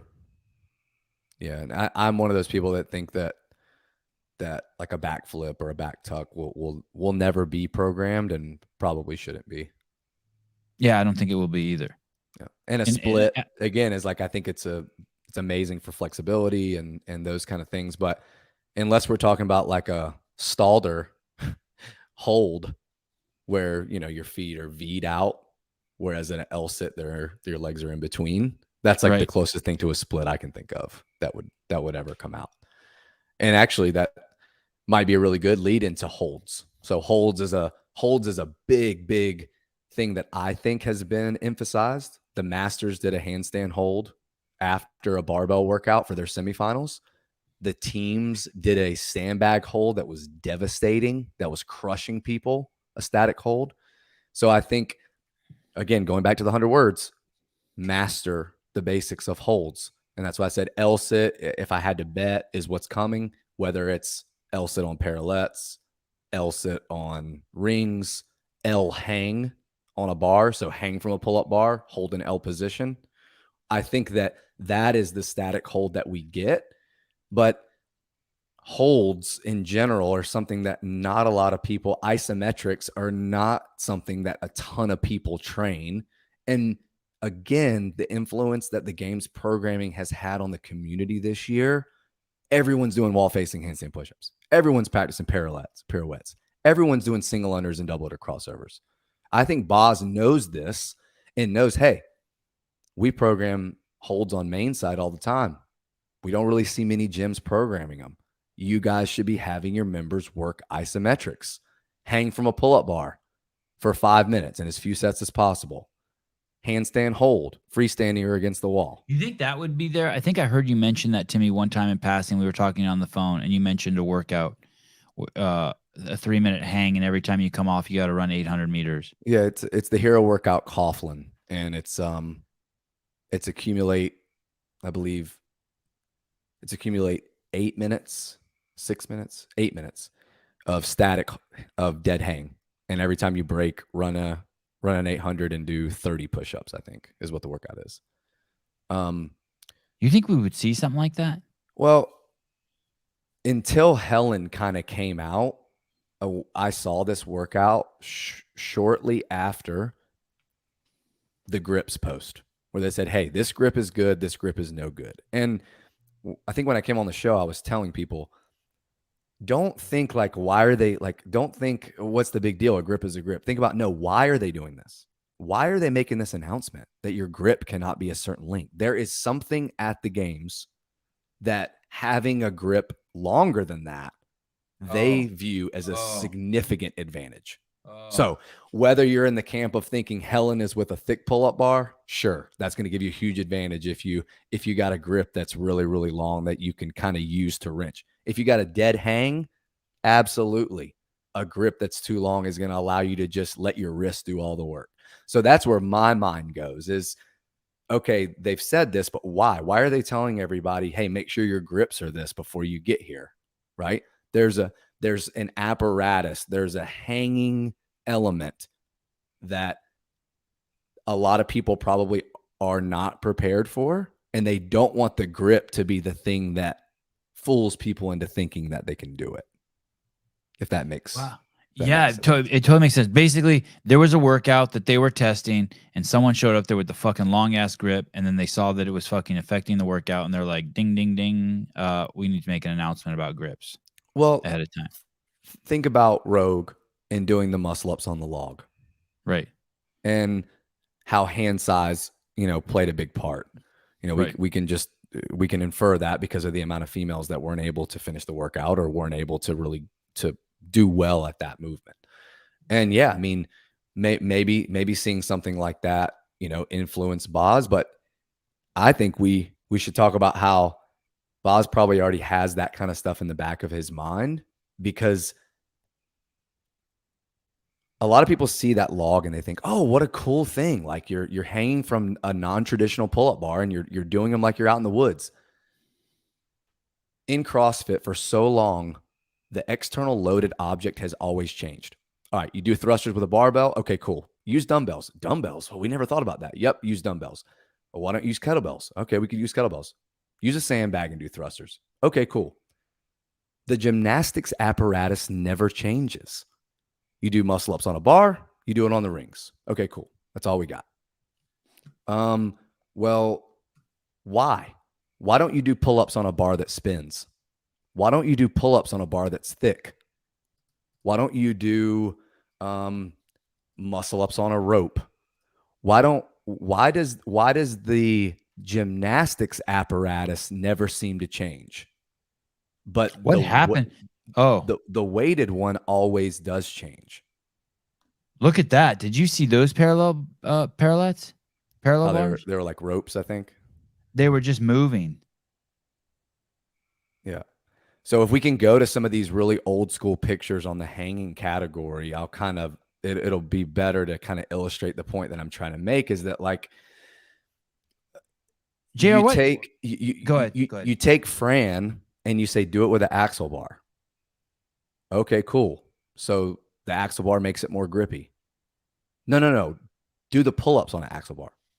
Do it with a regular barbell. But people don't think of modifying it or putting a spin on the workout in that way. And the first time I ever heard anyone talk about it was on Chasing Bills, when they were going through the Glassman chipper, going through the garage gym, and about how, nah, man, like all that's in there. Greg was saying, hey, like do pull-ups on a bar that spins. And look what I found on main site. Greg Amundsen is jumping from a regular pull-up bar to the thick-handled rotating pull-up bar. Like, no one's going to train stuff like that. Would Boz do that at the games? Maybe. But like, what else is here, right? There's even a quote from the article, I think, that says something along the lines of, yeah, we had this dude make this pull-up bar that rotates. It takes someone that can do 30 unbroken pull-ups and makes them only be able to do 2 or 3 before they drop off the bar. So is this the reason for the grips? Is it because the pull-up bar is thicker? Is it because it rotates? Like, all this is super OG. It's not new. It's just new to you. That kind of quote of like, nah, pirouettes aren't new. Double under crossovers aren't new. Mike Mursky was crushing them in your video, right? He was doing double under crossovers. Oh, that's right. Matt Mursky. Wow. So yeah, like this kind of thing, like this is there. Like they even talk about the Stairmasters underneath there. There's old school CrossFit workouts that are like bike, stair stepper, or run hard for 10 minutes. And everyone makes fun of you if you do stair stepper training, right? It's like things like this. So yeah, like hanging elements. I think we will see a different hanging element. And then when you think about hanging, you think about climbing too. And you think about, well, how do we normally climb in CrossFit? We normally climb up and down a rope, up and down a pegboard, and that's it. Mm-hmm. Up and down a hill. Sure. In Egypt, Stairs. Egypt, well, climb. I'm talking about climbing, like with your hands. Okay. Well, in Egypt last year, Brent Fikowski was there. They did horizontal pegboards. So you had to go, you had to traverse the pegboard across. Much different than up and down, right? An entirely different stimulus. Something really cool that could come up. I mean, all we've done is climb up and down pegboards. We did legless pegboards last year. Maybe maybe the pegboard takes a break, or maybe we turn it and we do that. Look at some of the oldest main site workouts. There's a picture of this thing called the Xterra circuit.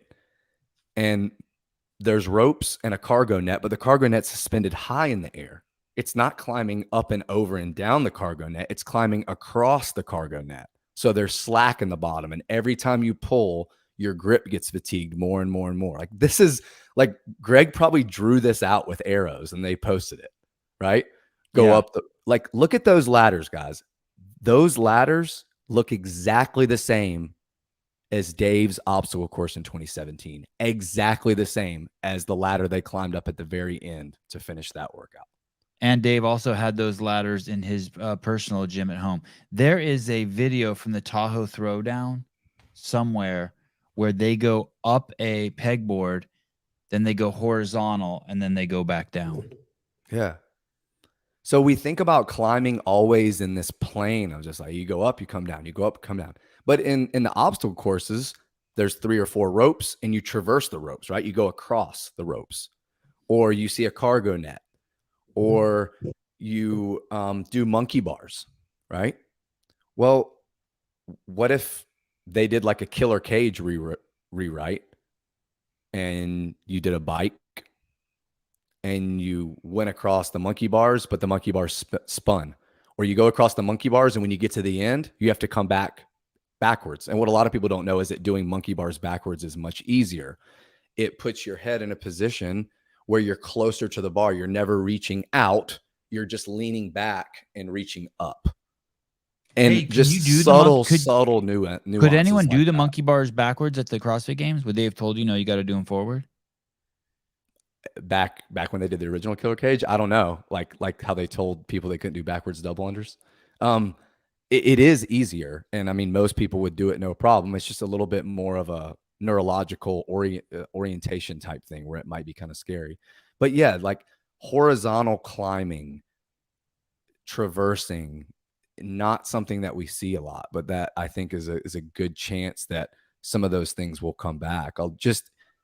The apparatus that we're doing or hanging from in workouts never really changes. Pull-up bar rings, sometimes rope, sometimes pegboard. Okay, but like, what else can we do to make that harder without just increasing the reps? That idea. It seems absolutely as functional to do forward jump ropes as backward jump ropes, right? I mean, that's got to be something that is coming sooner or later, right? The backwards jump rope. Yeah, I mean, I know athletes that practice backwards double unders all the time, and I know someone that can do like 20 unbroken whenever they want backwards double unders. It's just like you just practice it 5 or 10 minutes a day, and you adapt. And it's not a gimmick any more than any other double under, I guess is what I'm saying. It's not an impractical movement. Right. Yeah, and like it's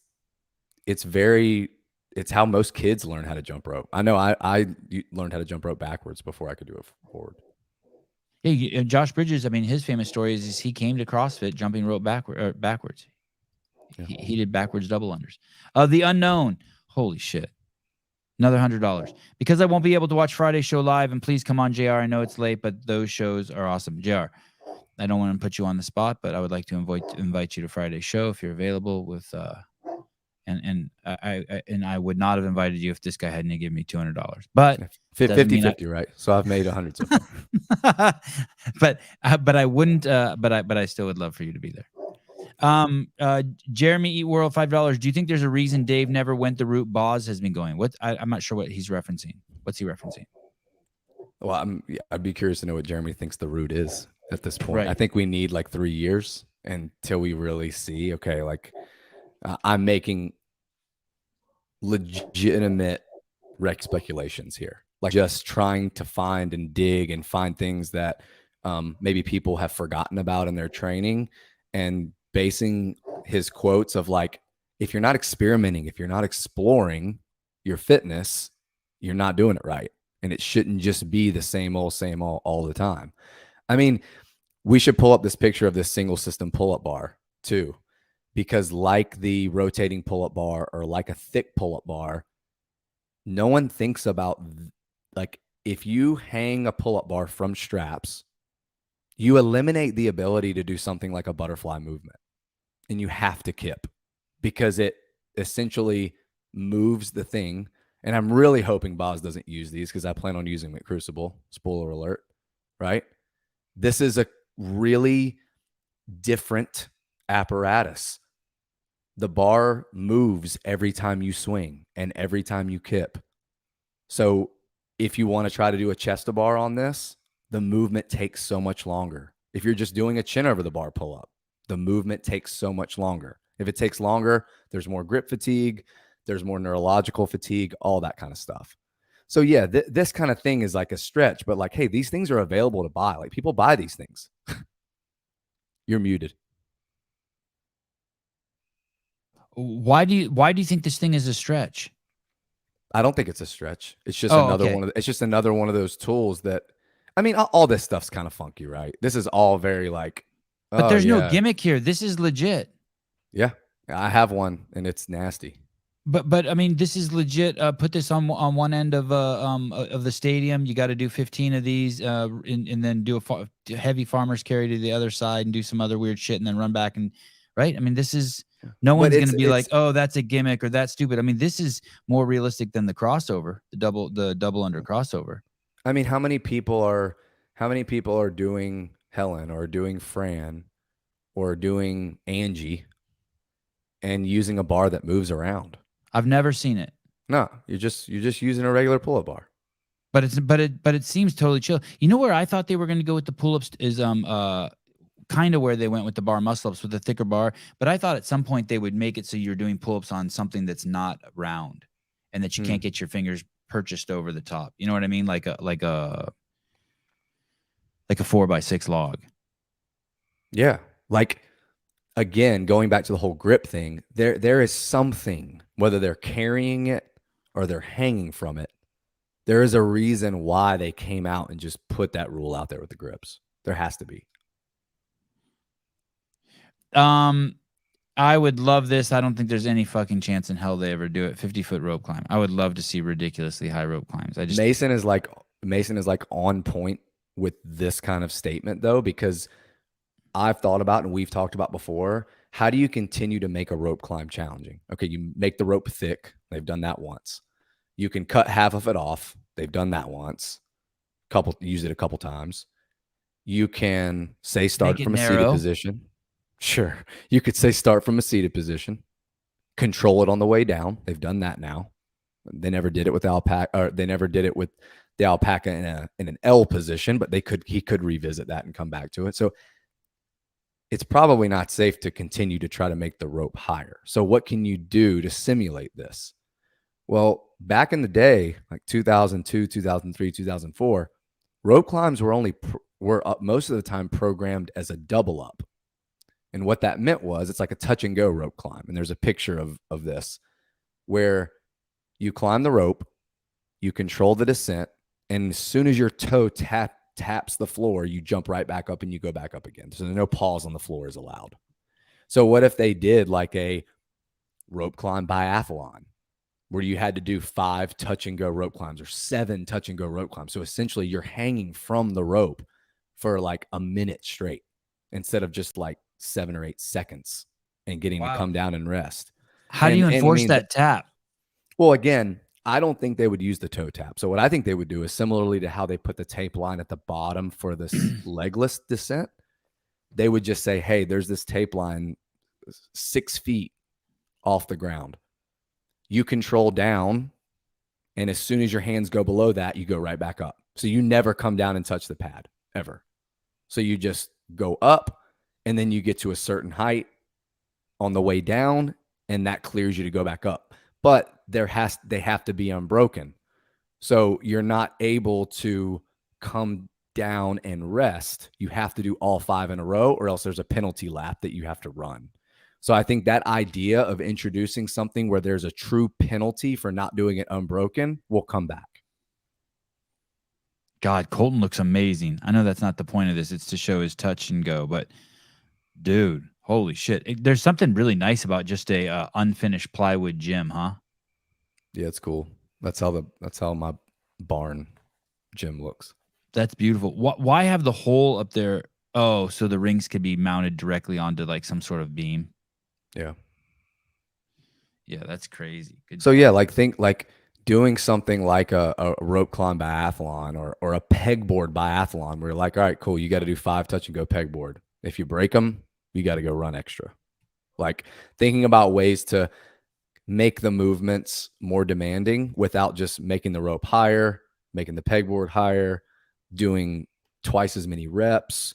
You just change little rules like that. Where like, hey, you don't want to row hard because Jackie's not going to hurt if you don't row hard. Okay, now I'm going to make you row hard. Sorry.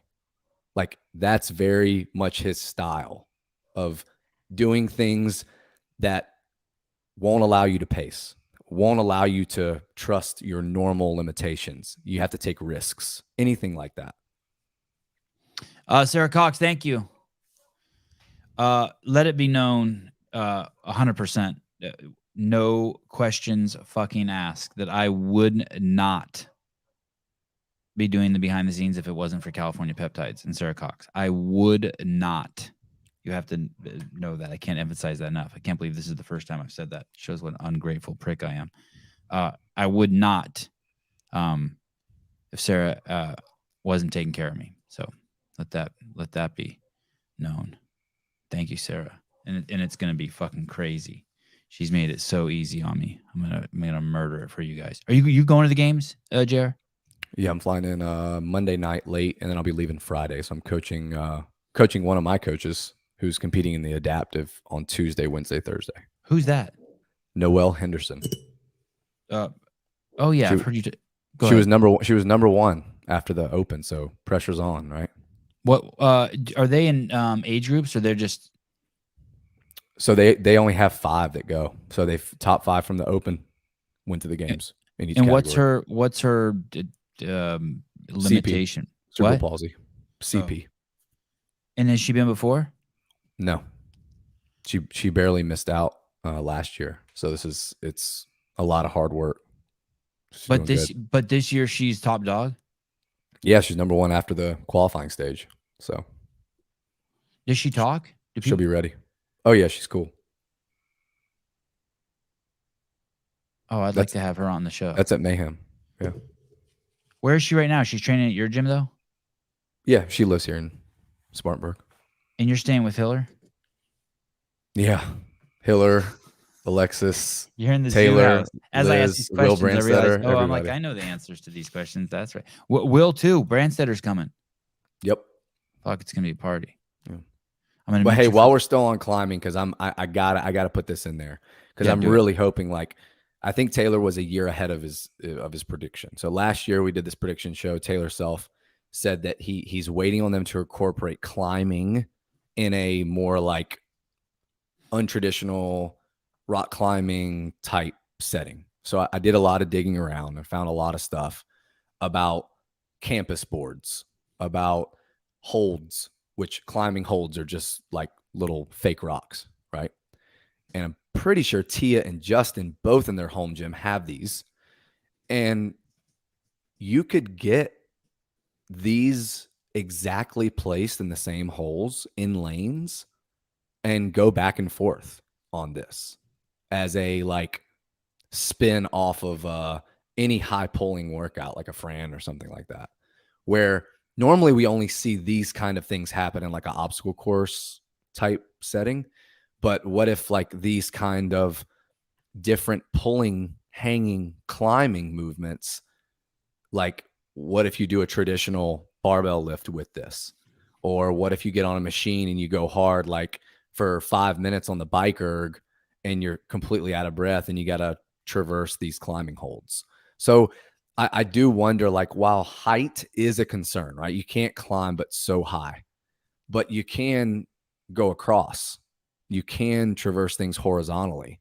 And so I think that like maybe Taylor's prediction is like starts to come to fruition here. Is there going to be a way that climbing, testing athleticism, testing grip endurance in I'm not hanging from a bar, I'm not hanging from the rings, I'm not hanging from the rope, like how many people are training these kinds of things? I know Adrian has said a couple times in your podcast from years ago that him and his brother went to climbing gyms a lot.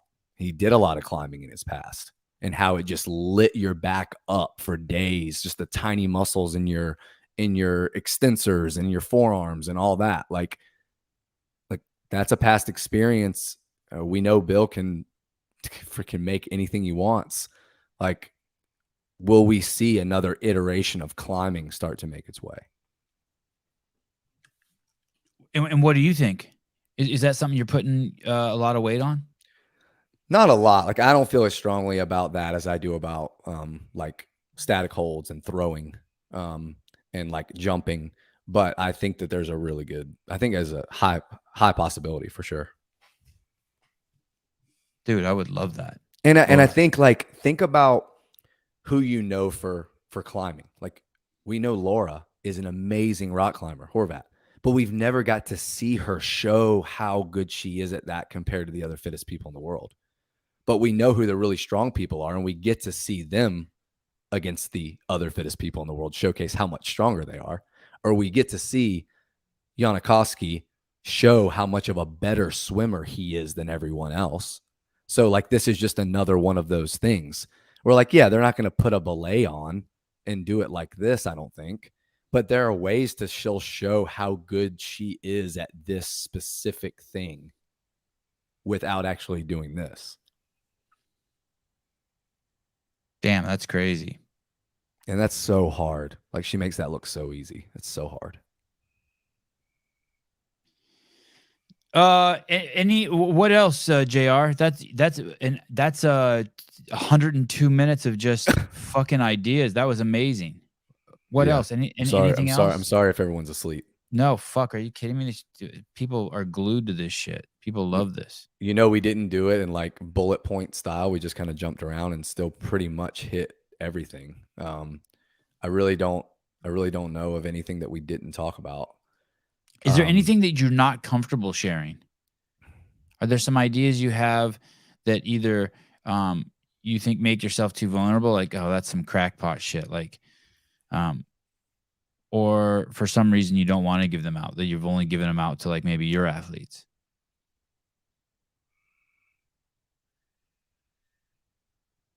There are things I've only shared with a select few people. Is there a reason for that? Because I like have skin in the game, because I care about their success. And if I'm going to come on here and like tell everyone a week before that as I'm finding these things throughout the season, I'll shoot them a text and just be like, hey dude, I would probably start doing this a little bit. This is a little bit too much to ignore type thing. What about this movement we keep seeing everywhere? All of us, it just popped on my radar, is the muscle ups on the rope. Why has that popped up in the last week?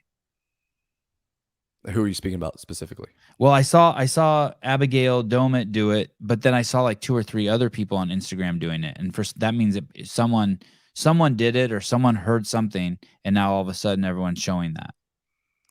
Well, did you say something? If you're talking about like in this setting, like, to me,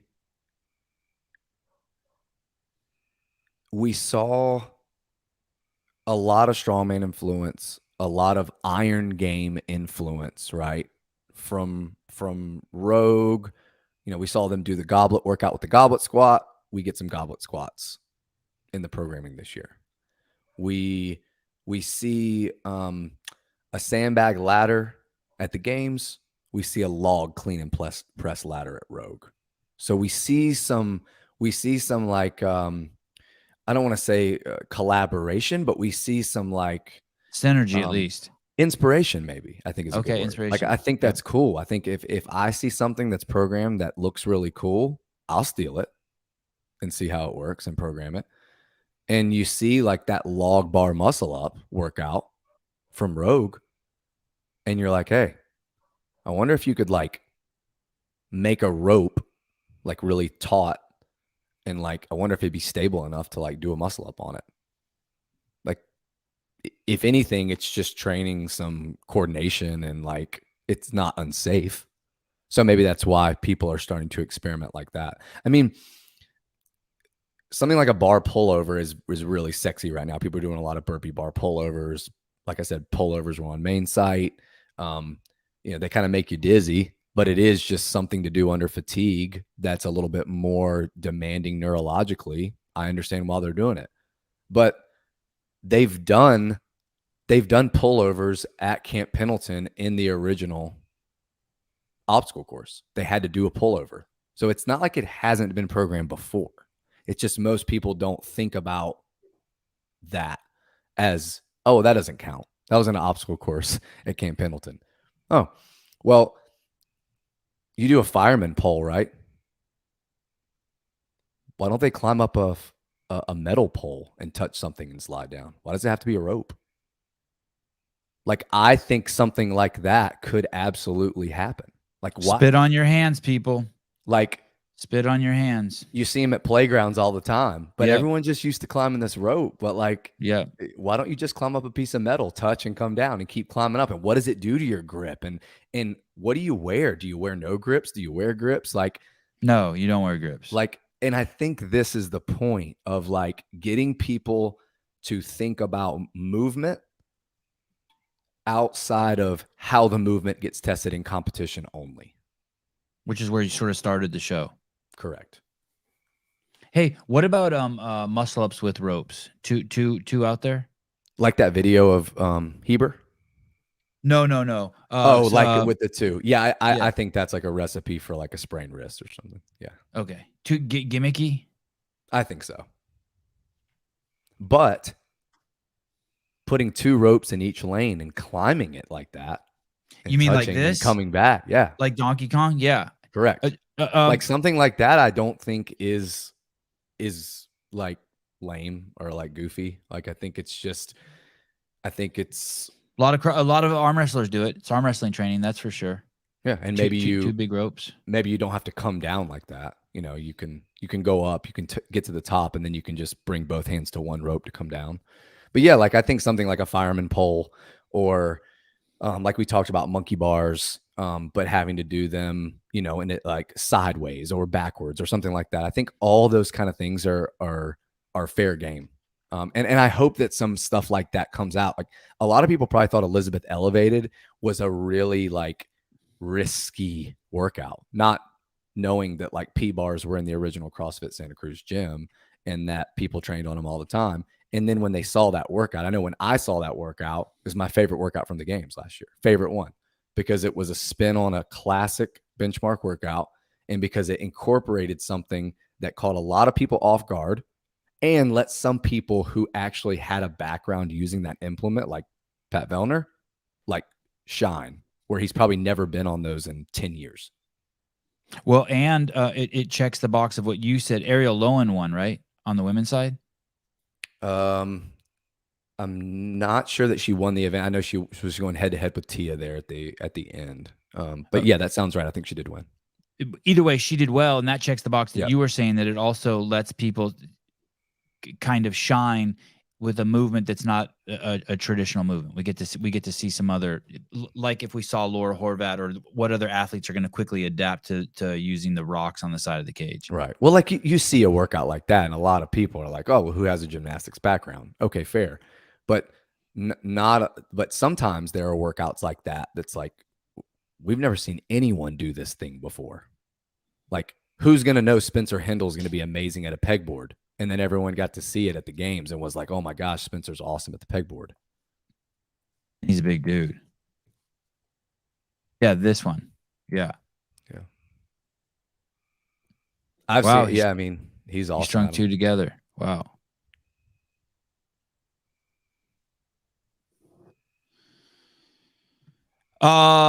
What else we got, JR? I don't want to get off the show and you're like, fuck, I should have said that.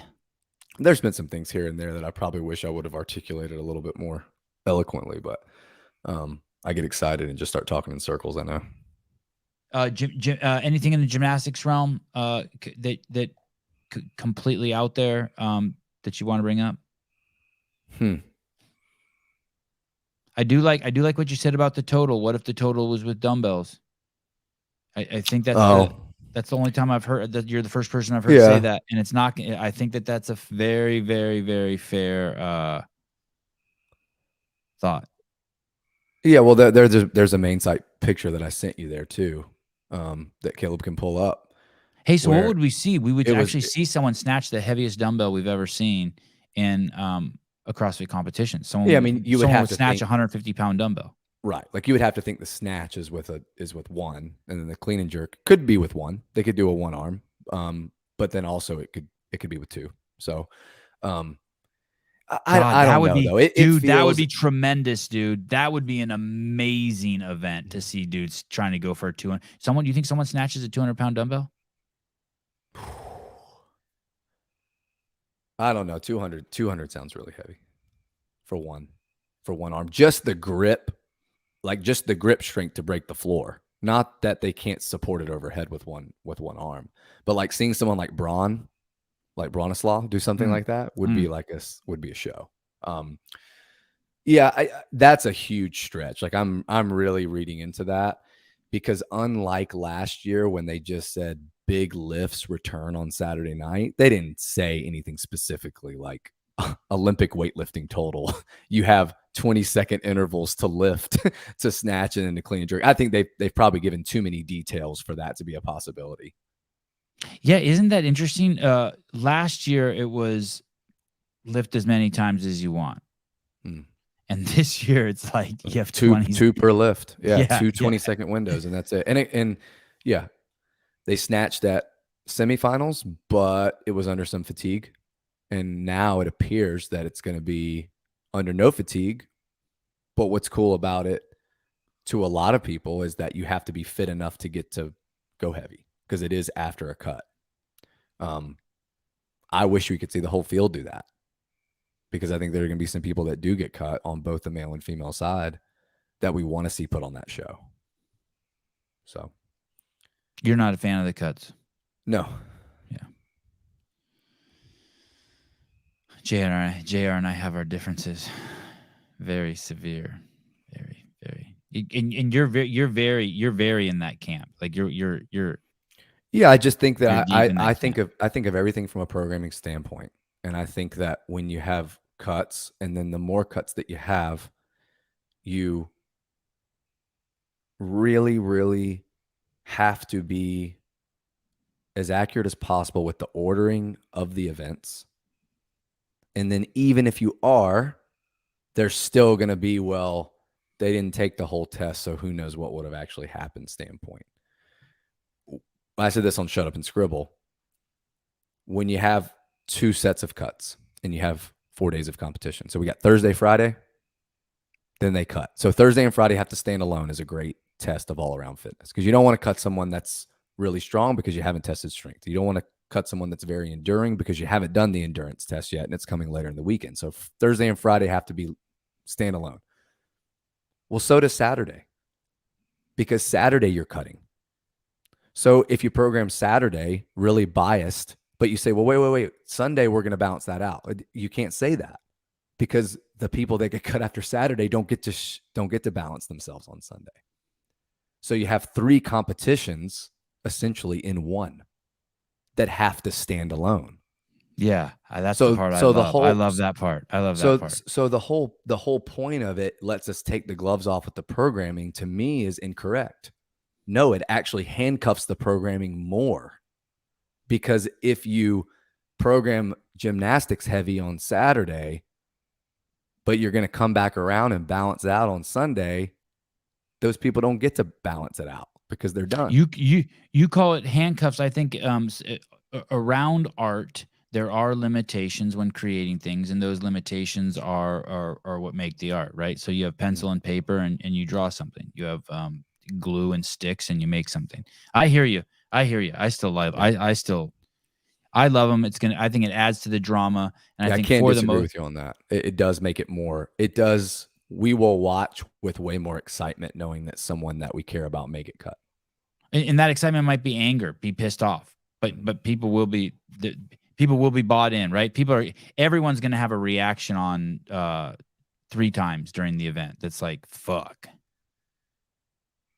And what will really suck for me is if like someone like Annie gets cut in the first cut and you're like, see, like someone who I want to see go to the podium. Yeah. I mean, I get 2019 nightmares when I think about it and think about like, certain people who I know are going to excel later in the weekend, not taking the whole test. So like you're telling them that they weren't good enough just based on the 3 to 6 workouts that they did, not based on the whole test. Or I think about the first or second year athlete that's using the games as the ultimate barometer to see where they're at, and they get cut at 21st going into Sunday. So they go into the off season thinking they're 21st, but they didn't get to take the Sunday test. Maybe they climbed to 14. Maybe they dropped to 27. So they have this unknown,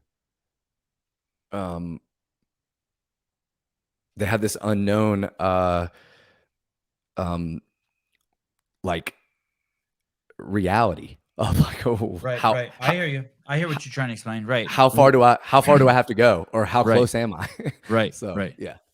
Hey, what do you think about something like I was never a fan of like paddle boards or the canoeing or any of that shit. Like I don't think that place has any place in the CrossFit Games. Do you have any thoughts on that? I think as like just something that gets done once, it's awesome. I think I remember Dave being asked if stand-up paddleboarding specifically would ever be at the CrossFit Games. It was like one of the first times he said flat out no. But it He was, said, like, wasn't it? It has been there, hasn't it? Not stand-up, not standing up on a board and paddling. That wasn't. They didn't do that one year. No, they've done it proned, like on their stomach, and then they've done it. They've like basically kayaked, but they haven't stood up and done it. And I think Dave came out and was like, that is such a skill that it like starts to blur the line with actual fitness. And I have no. I don't think It's there's any such place a for any niche. wrestling or sumo or fighting or any of that shit either. Yeah. I don't know. I kind of think as the last workout of the games, trying to impose your will on someone physically to try to keep them from doing something or you to do something else. I think there's a lot of fitness there. Is there anything you can do with that doesn't involve combat, since that's such a high skill leveled art, like tug a rope? Yeah, like a tug of war type thing. I mean, that's Yeah. the closest thing maybe. And I know Rogue did that with teams one year. So They did do that with teams, tug of war. Yep. Was that good? I think some people fell on either side. Wow, joust. Holy shit. So Elliot Miller is scheduled to be our guest next week on Shut Up and Scribble. Individual athlete. Yeah. Really good athlete, semifinalist athlete. Is she going to the games? Not this year, but she's supposed to be coming to Crucible. Oh, good. You made me get worried because I don't remember inviting her on. She's awesome. She was actually one of the first people who I saw come to the defense of the programming and address the issue that the skills test has been given no details at all, but we have a lot of details for the weightlifting unknown, and we're pretty much said straightforward 5K run, but yet there's no like the skills are going to be handstand, they're going to be hanging, and they're going to be something with a rope, but they don't give all the details. They've given no details. And she was actually like in the comment section, one of the first people to bring this up like publicly and to kind of go at it with some people in the comment section, which was really cool. She Is definitely that knows a her good stuff. thing that they haven't given any details? No, What I are the- think I'm not sure. What are the implications? I'm not sure what you're implying. so. The specialists in those categories now know, okay, cool. I get a chance at a home run. I'm a really good runner. Okay, cool. I'm one of the strongest people, so I know that I get to do that if I don't get cut. But the skills people are kind of left in the dark. Oh. Yeah, this is really good. This is really good to read. She says, why are the details for the other 2 single modality tests released ahead of time? Aya Miller says, but not the details for the gymnastics tests. We know the specific movement and distance for the monostructural 5K run, and we know the specific format and specific lifts for the Olympic total, snatch and clean and jerk, 20-second lifting windows, 2 attempts each. Why allow gymnasts the opportunity to practice the other 2 single modality tests ahead of time, but not allow the other specialists the opportunity to practice the gymnastics test ahead of time? Boom. Oh, fuck. She kind of fucked me up there. I thought she was being a whiny little bitch. That's No, that's legit. Yeah, that last sentence fucking puts a little bow around it, huh? Wow.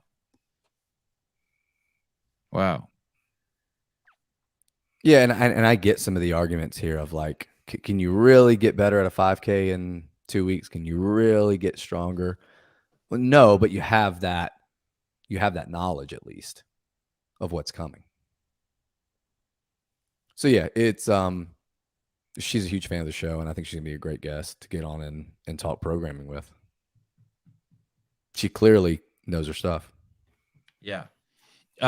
You could, if there was something that you were going to make the biggest improvement on, it would be skills tests over strength and running the 5K, right? Without a doubt. So it's an interesting discussion. Yeah, it's a cool discussion. God, who knew there was so much to talk about? Okay, so gymnastics we talked about, weightlifting we talked about. What about endurance? Anything innovative there that you can see? Maybe less machines, but it's still going to be running or long distance swimming or medium swimming. Or I don't think they're going to swim this year. I guess that's a pretty big prediction. You don't think they're going to swim this year? I think there will be no swimming. When's the last time they did no swimming?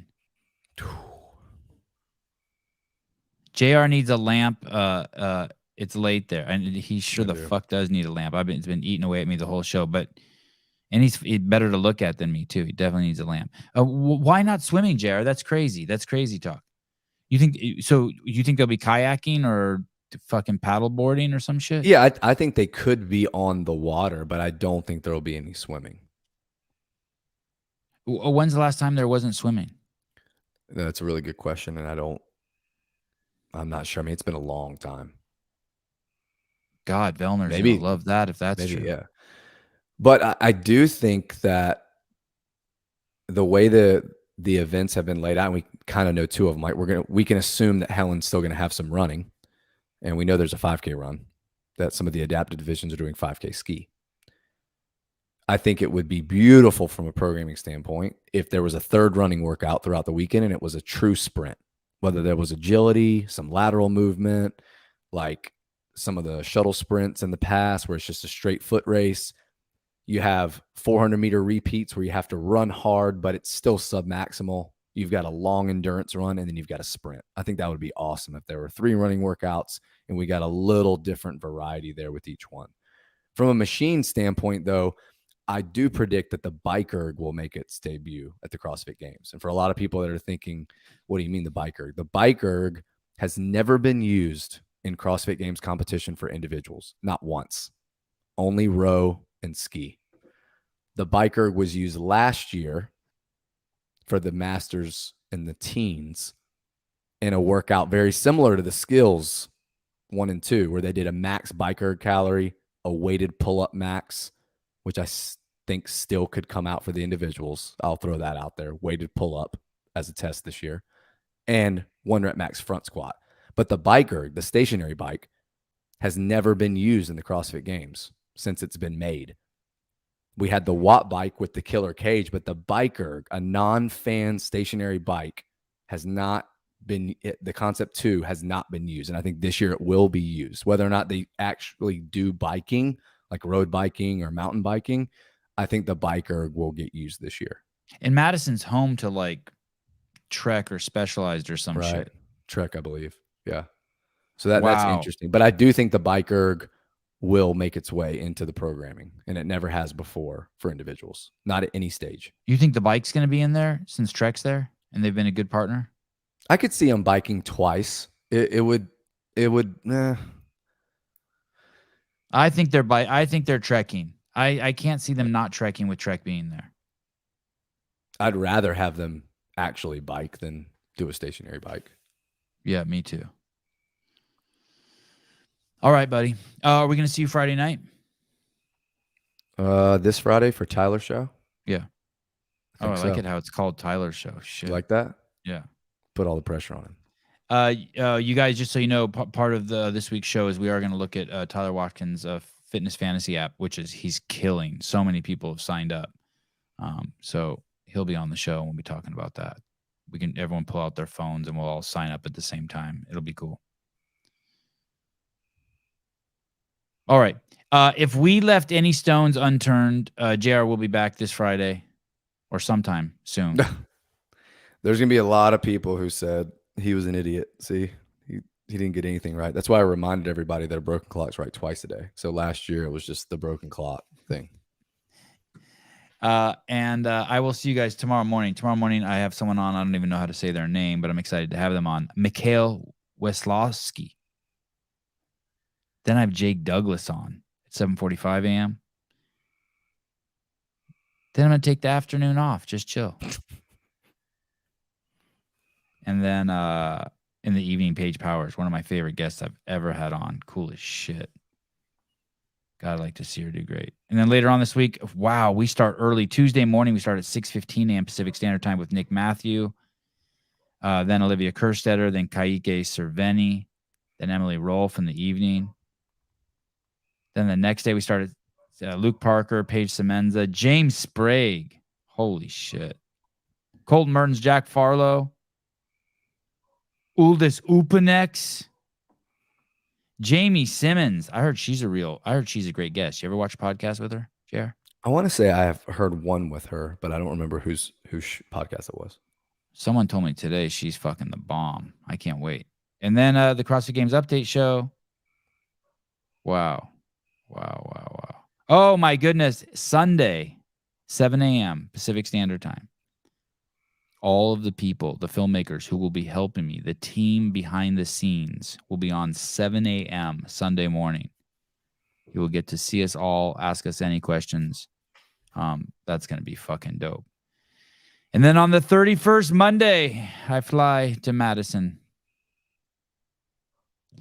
I meet JR. That's right. Oh, yes. Let's There's do it. no chance it's not going to be an awkward handshake, hug, whatever. We're going to go in at different times. It's going to be awesome. It's going to be awesome. Yeah, the first thing you're going to say is, wow, your cock is huge. You weren't joking. Precisely. Okay. And don't forget, I have begged to come on to the CrossFit Games podcast to make the announcement for the behind the scenes. I deserve the promotion on HQ's prestigious podcast hosted by Chase Ingram and Adrian Conway. So maybe those fucking ding dongs will give me a little love and invite me on there. I'll bring cookies or some shit and milk. All right. Good night. Bye-bye.